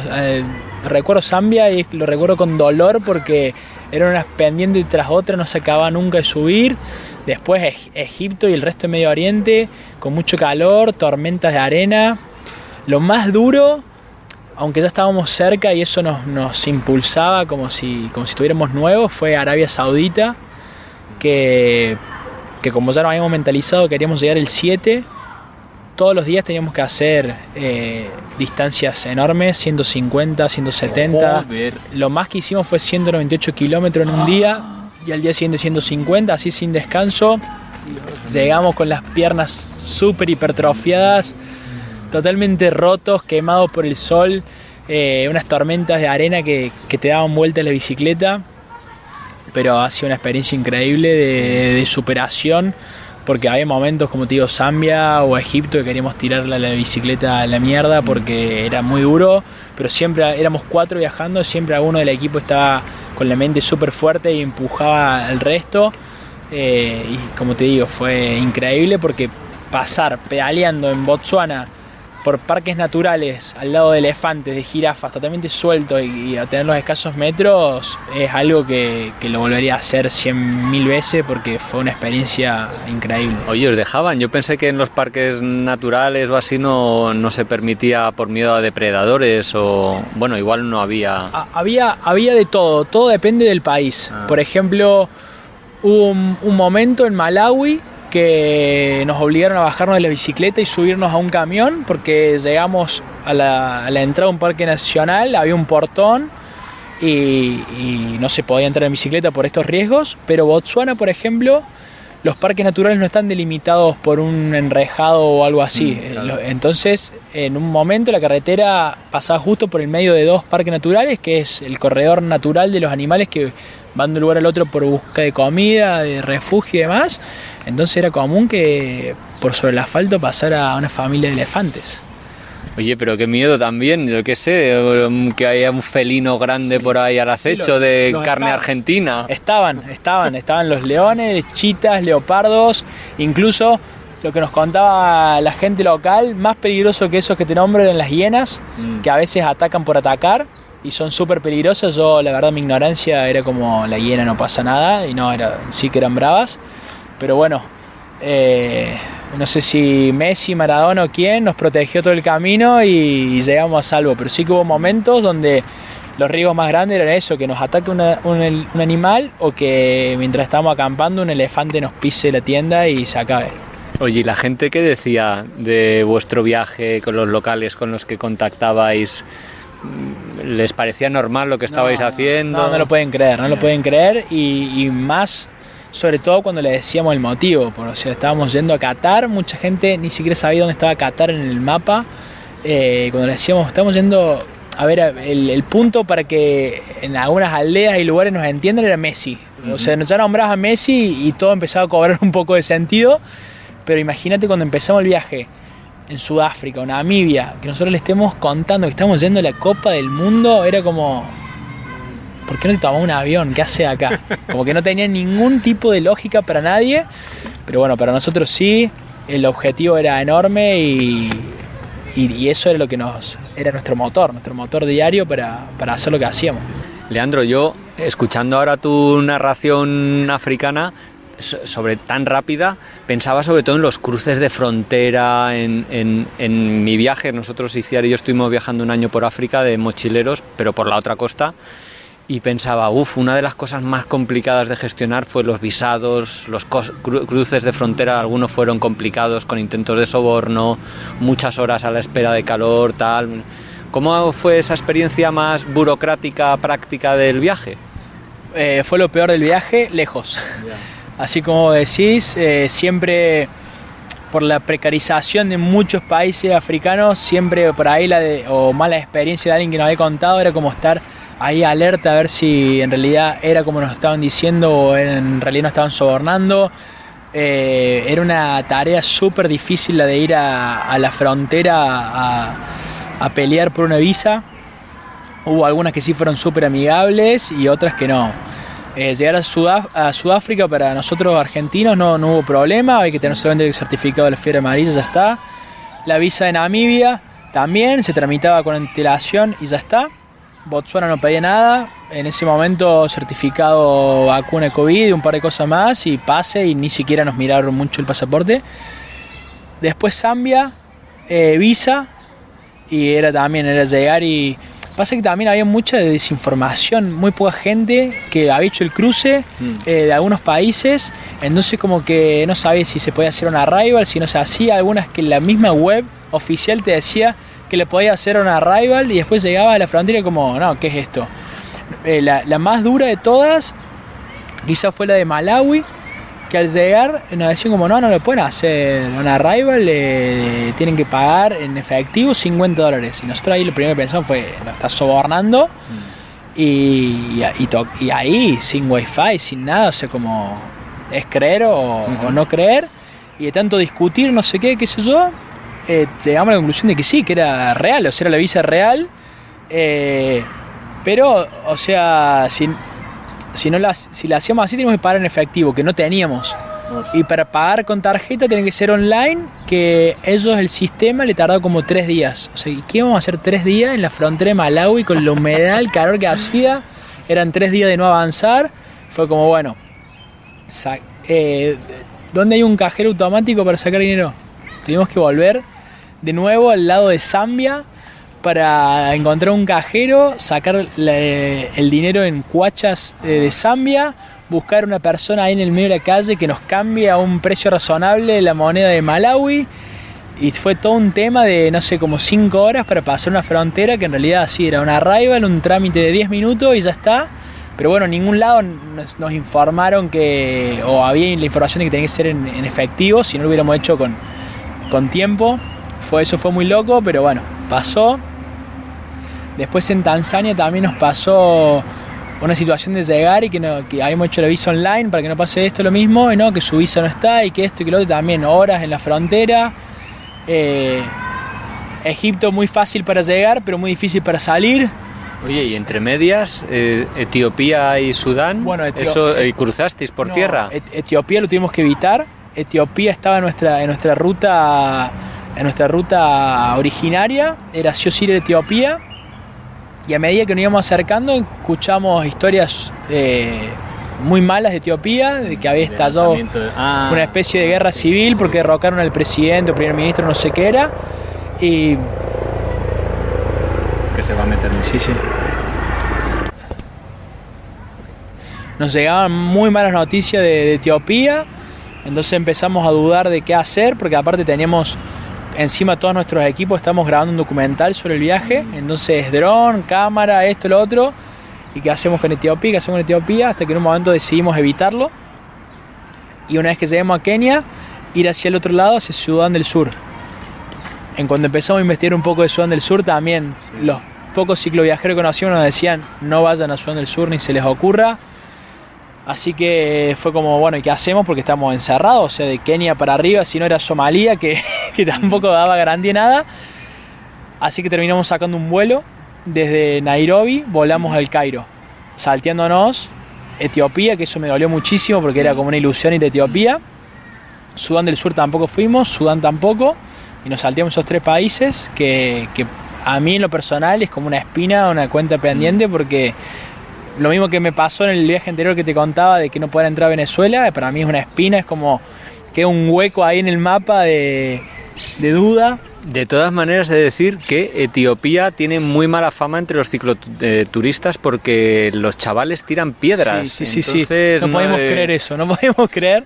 Sí. Pero sí, todo el mundo nos decía... No, pero además, más allá de lo de las piedras, que me parece muy loco, sí que había focos de conflicto muy cerca de la ruta que pasaríamos, cruzando desde Tanzania, y eso fue lo que nos hizo decir, no, bueno, vamos hasta Kenia, y de Kenia volamos.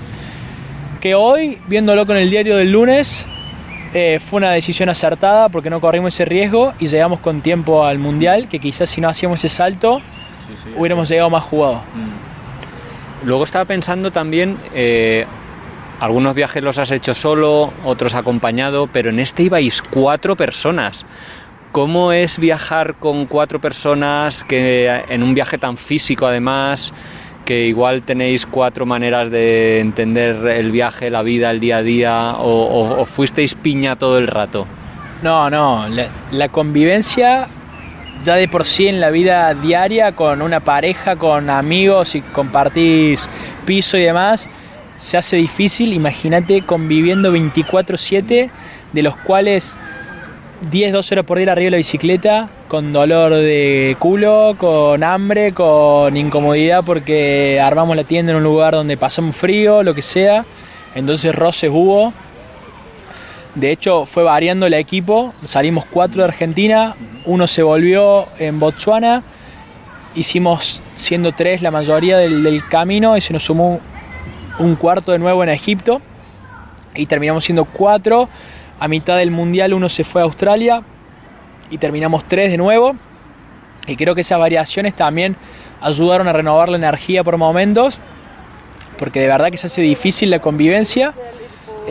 Sobre todo por esto, porque un viaje súper físico, más que lo físico, de esfuerzo constante. O sea, el esfuerzo no se acaba nunca, porque no era... A veces mis amigos me preguntaban, ¿y qué tal la bici? Y yo ya en un momento la bici era lo de menos. Es que terminás de pedalear y tenés que buscar dónde armar la tienda, que sea un lugar seguro, que sea un lugar con agua, que pensar en las provisiones, que cargar peso extra por si acaso. Yo en los viajes siempre recomiendo no llevar nada por si acaso, porque es peso en la mochila o en la bicicleta. Ahí sí, los por si acaso sobraban. Imagínate cruzando Namibia, zona desértica. Yo le tenía terror a la deshidratación, a quedarme sin agua, porque encima entre un pueblo y otro había 200 kilómetros, entonces cargaba 2 bidones 5 litros de cada lado, no me importaba el peso, prefiero que las piernas estén más cansadas, pero que el agua no falte. Entonces todo eso, esas micro decisiones del día a día y después las macro como esto, vamos a Etiopía o no vamos, cada uno piensa distinto también. Y siempre priorizando el equipo, porque los objetivos son grupales y no individuales. Entonces es como siempre buscarle la forma a que, además de todo el esfuerzo que hay ya per se en ese tipo de viaje, que nadie se sienta lastimado, no se llenen susceptibilidades y lograr el objetivo común, que es llegar a Qatar. Además, si no me equivoco, antes me comentabas que este viaje tuvo patrocinadores. No sé si eso también, respecto a otros viajes que hayas hecho que tal vez eran más naturales o más, bueno, sin compromisos comerciales, se podría decir, ¿en qué manera os pudo condicionar el hecho de tener patrocinadores? Por un lado te facilita muchas cosas y por otro lado te las perjudica.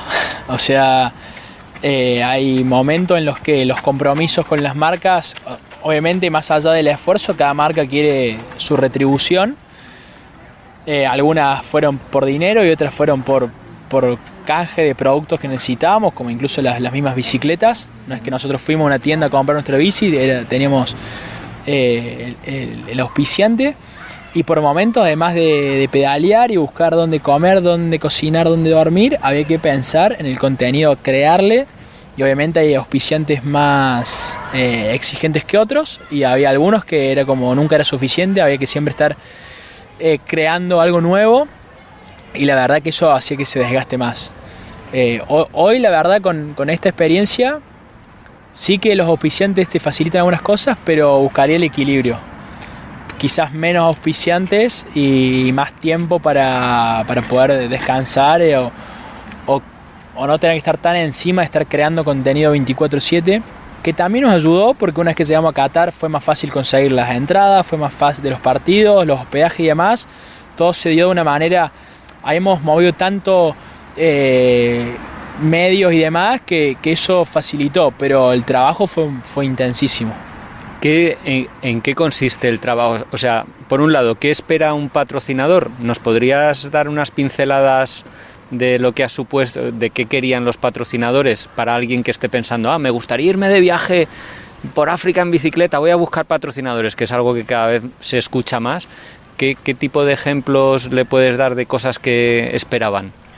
Bueno, hoy por cómo están las redes sociales, sobre todo Instagram, el patrocinador quiere estar ahí, quiere figurar, que estés haciendo lo que estés haciendo, su marca esté ahí presente.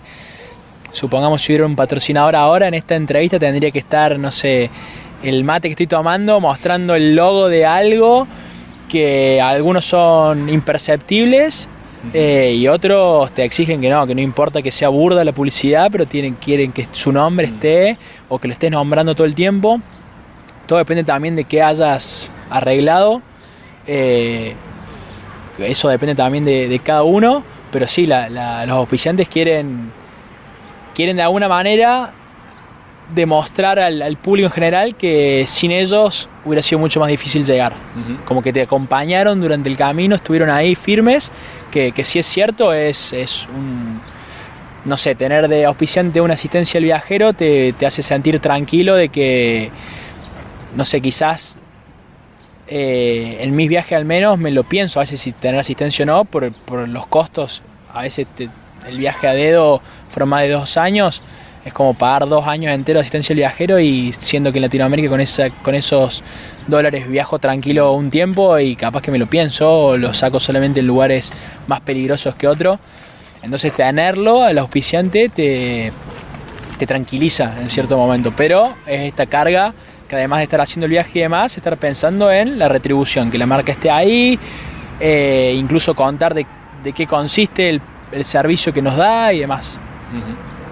¿Y qué tipo de cosas, aparte, por ejemplo, mencionabas que unos os dieron dinero y otros material? ¿Qué tipo de cosas o servicios? ¿O qué patrocinadores tenías? Si se puede preguntar. Sí, claro. El Benzo, que es la marca de bicicletas, que es muy conocida en Argentina, nos puso las bicicletas y aparte nos ayudó desde lo financiero. La ropa de bici, a una marca argentina también. Las alforjas de la bicicleta de Jalagua, que es conocida en toda Latinoamérica. Asistencia al viajero, yerba mate, que no puede faltar en el viaje. Teníamos un auspiciante de yerba. Hay una tienda en Barcelona, bueno, creo que en Madrid también está, que importa y exporta producto argentino a todo el mundo. Ellos también nos mandaban dulce de leche, galletitas y cosas dulces que en ese viaje tan físico hacía mucha falta, y era una caricia al alma que en el medio de Tanzania nos llegara un paquete de dulce de leche. Era como era, no sé, motivador. Después, equipamientos para la bici, se llaman flex, son como unas bandas elásticas para atar cosas a la bici. También estaban ellos, suplementos dietarios para sales y demás de alto rendimiento, porque eso consumíamos a diario también. Ropa, Trevo, que es una marca de Córdoba que nos ponía toda la ropa. Bueno, equipamiento sobre todo necesario todo para hacer un viaje, que pensando en gente que quiera hacer un viaje, por ejemplo, en bicicleta, muchas veces tal vez no sería necesario, porque igual si tú tienes tu bicicleta, ya tienes las alforjas y ya tienes equipo, ¿para qué buscar? ¿No? Igual sí, un equipo mejor, un equipo más resistente. No estoy poniendo la crítica a tus patrocinadores, evidentemente, ni a la manera de gestionarlo, sino que por este podcast y por las jornadas que organizo muchas veces recibo mensajes o gente me pregunta, no, yo es que necesito o quiero patrocinadores para mi viaje. Y yo muchas veces digo, bueno, es que un patrocinador te va a obligar o va a ser una responsabilidad que vas a tener a lo largo de todo el viaje, que tal vez no te compense lo que te están dando o el sacrificio, porque ya tienes la bicicleta, pues oye, que te apetece irte con una mejor, bueno sí, pero ya tienes esta, vete con esta, ¿no? Sí, yo creo que, y tantas cosas. Creo que el desafío en la planificación es preguntarte, bueno, ¿qué realmente me hace falta y es inaccesible para mí? Si bicicleta ya tengo, yo en lo personal ni se me cruzaría por la cabeza buscar un patrocinador de bici si ya tengo una, porque le podés hacer algunos retoques y demás y ya está. A lo sumo buscar que te patrocine a alguien que te haga un buen service completo antes de salir de tu lugar, por una publicidad que será mucho menor que el de una marca de bici. Creo que eso puede ayudar, pero buscar la forma de que realmente el patrocinador lo necesite, si no termina siendo hasta una doble carga, porque a mitad del viaje te vas a replantear eso de, ¿por qué no agarré mi bicicleta y ya está? O no sé, poner esa energía en que te patrocine una cadena de hoteles. Entonces sabes que cada tanto tenés un lugar cómodo para dormir, no sé. Esa está bien, esa me gusta. En el Ritz-Carlton, no, esos no están por todos lados. En África, de hecho, cadenas pocas, pero oye, esa es buena. Pero, no sé, apuntarle eso, algo que nosotros no tuvimos, una aerolínea, no sé. Entonces, de golpe, para nosotros, este volantazo de no ir a esto y el otro y tomar un vuelo fue como de repente, bueno, hay que sacar $300, $400 cada uno de la nada. Es como, eso fue duro, que quizás si tienes alguna más llegada a aerolíneas, esa sería una buena opción. Obviamente que mientras más grande la empresa, más difícil todo lo burocrático previo, que sí, las empresas grandes te lo dan, hasta incluso son las que menos trabas te ponen de responderte, pero el tema es toda la previa que hay antes. O sea, hay que pasar un montón de cosas burocráticas que es como, capaz que hubiera preferido juntar el dinero y pagarlo. Sí, hacer una fiesta, imprimir camisetas, vender libros fotocopiados, lo que sea, pero... Sí, de hecho, el cuarto integrante que se nos suma en Egipto, él iba a hacer el mismo viaje, pero en moto, y una marca importante de moto le dio el sí de que lo iba a auspiciar, pero había tantos pasos a seguir que se le venía la fecha del mundial y él todavía estaba en Argentina, y fue como... Me hizo un llamado desesperado, como que lo aconseje qué hacer. Le dije, buscate una bicicleta y sumate ya.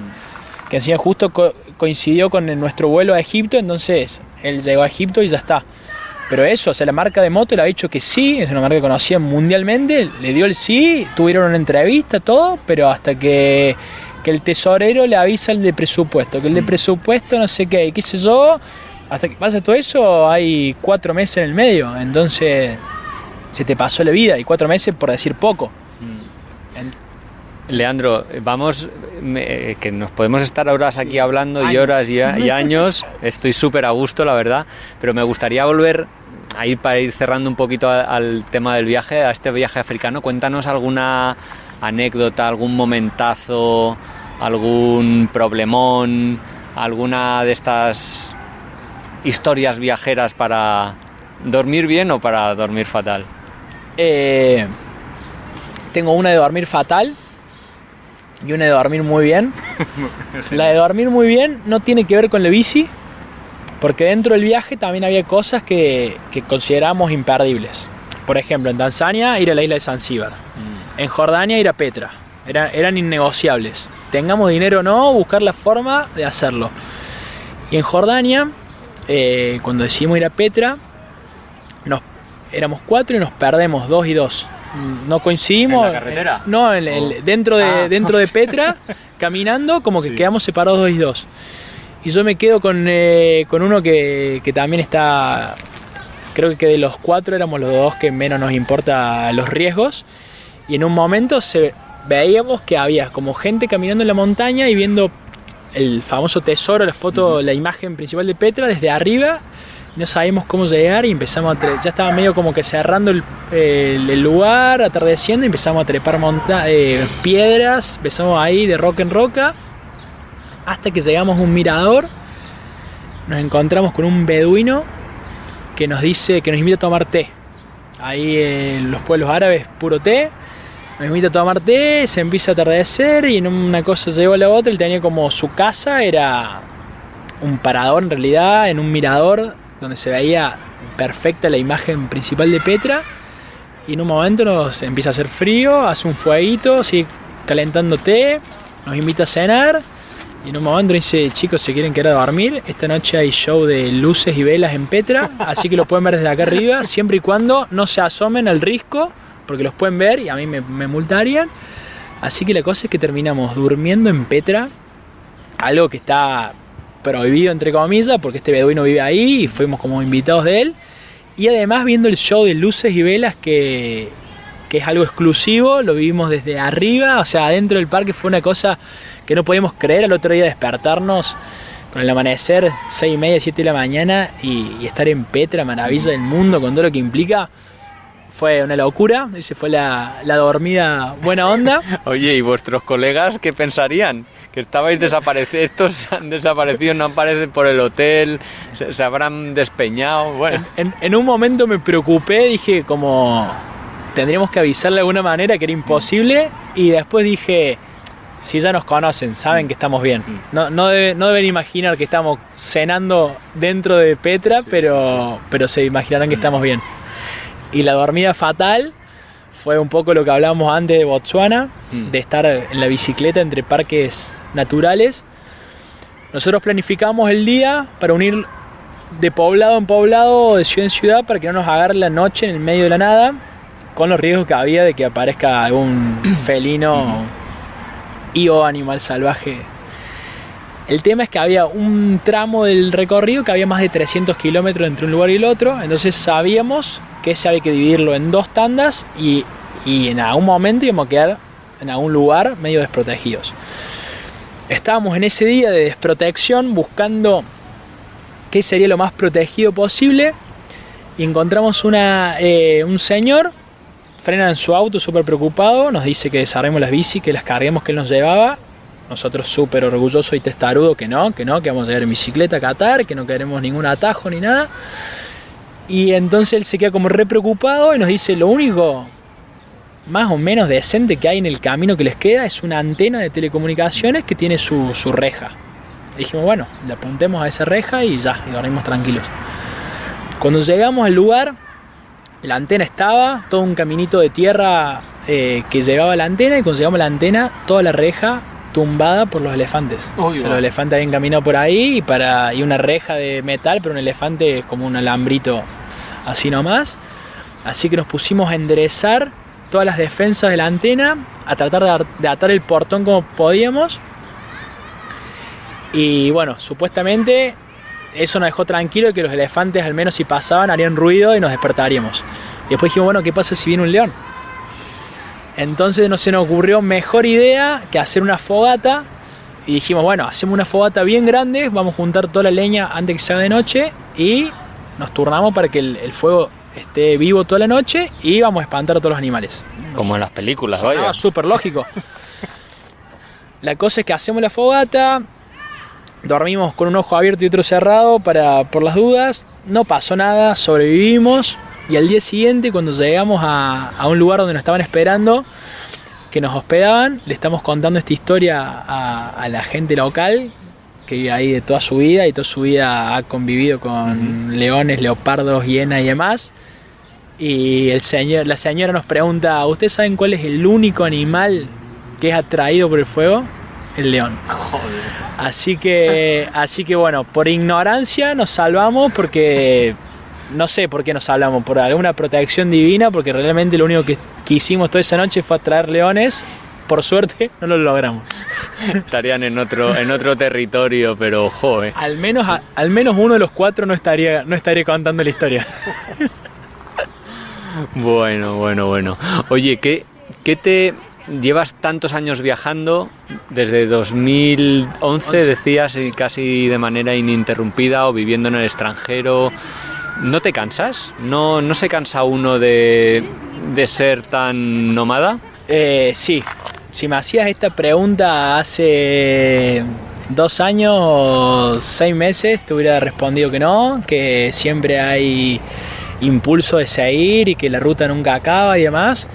Pero hoy, en este presente, realmente me siento muy cansado, muy cansado. Hace desde que comenzó el año que llevo meses deambulando por España, generando eventos, generando la forma de seguir viajando, pero con cierta estabilidad, porque de verdad que nunca pensé que lo iba a decir, pero estoy algo cansado. Estoy algo cansado de no tener un lugar fijo, de estar siempre como... Me gusta esa incertidumbre, pero me gustaría que sea como, en este momento al menos, un poco más pausada, quizás una semana acá, otra allá, pero no que sea a diario de movimiento. Así que creo que lo que se viene en mi vida es buscar la forma de que seguir viajando, pero con cierta estabilidad para que no se genere tanto desgaste. Porque sí que África fue un desgaste muy grande y una vez que terminó no había energía para crear nada grandioso nuevo. Uh-huh. Bueno, de África sí que comentabas que estabais, o se va a hacer un documental, o era el proyecto, no sé cómo ahora nos cuentas, y también supongo que lo decías o lo has esbozado, la posibilidad de tal vez intentar un libro del viaje africano. Sí, ambas cosas están en proceso. Soy el encargado de escribir el guión del documental, entonces a la par que estoy desgrabando todo para hacer el guión del documental, de manera indirecta se va construyendo el libro también. Quiero hacerlo de una manera distinta, más corto, no 500 páginas otra vez, y que sean las historias más relevantes del viaje, cronicarlas de manera independiente, cosa que no haya que leer todo el libro para seguir el hilo de la historia, sino todas las crónicas de manera que fui recolectando en bici, incluso fuera de este viaje también, que sean las más llamativas, las que tocan más la fibra íntima y motivan a uno a salir a buscar lo desconocido, salir de la zona de confort. Y el documental, bueno, imagínate las cosas que te conté recién, imagínate verlas con tomas de dron, de cámara, la GoPro siguiendo el sudor del cuerpo en zonas tropicales en Tanzania y demás. Hay imágenes impresionantes que bueno, ahora estamos en todo el proceso de construir el guión y generar el financiamiento, porque lo principal es que nos volvamos a reunir todos en algún punto, sea acá en Europa, en Argentina, ¿por qué no en el mismo Qatar?, para darle un cierre. Hay muchas cuestiones profesionales que nos exceden, como el montaje, el sonido, la distribución del documental, que necesitamos ahí contratar a gente especializada. Bueno, todo un reto por delante. Leandro, ¿dónde podemos conocer más información de tus viajes, de ti, de los libros que has publicado, o incluso comprarlos, los que estén en España o internacionalmente? ¿Dónde nos remites? Bueno, los remito a mis redes sociales, @viajero_intermitente. Los libros yo los vendo de una manera independiente. En los lugares donde fui dando charlas o haciendo eventos de presentación, siempre dejo algunos ejemplares. En este momento en España no hay en ningún lado ejemplares más que los que tengo yo en mi poder, así que quien esté interesado me escribe y se los hago llegar. Si se los puedo llevar en persona, con mucho gusto, feliz, y si no, será por correo, pero ahí, @viajero_intermitente, ahí están toda mi historia viajera.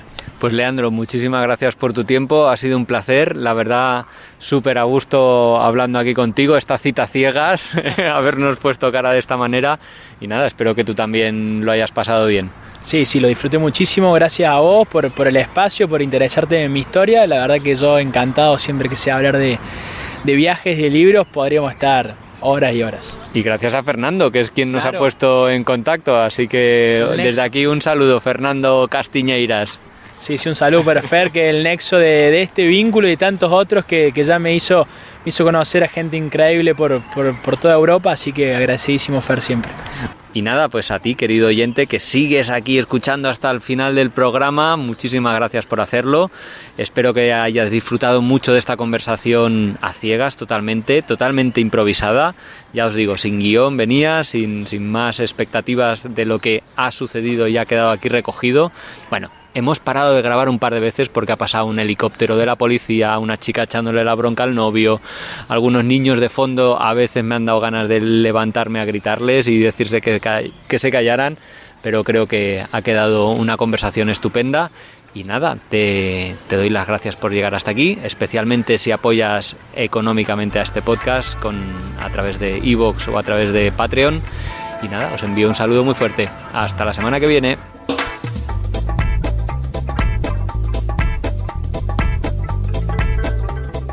Y esto ha sido todo por hoy. Os quiero dar las gracias por haber escuchado hasta aquí. Si os ha gustado mucho, compartidlo, dadle al like o, bueno, poner cualquier comentario que os parezca relevante, porque eso nos da mucha energía y ganas de seguir adelante con este proyecto. Un saludo a todos los oyentes de Radio Viajera, iVoox, iTunes, Spotify o allí donde nos estéis escuchando, y hasta la semana que viene.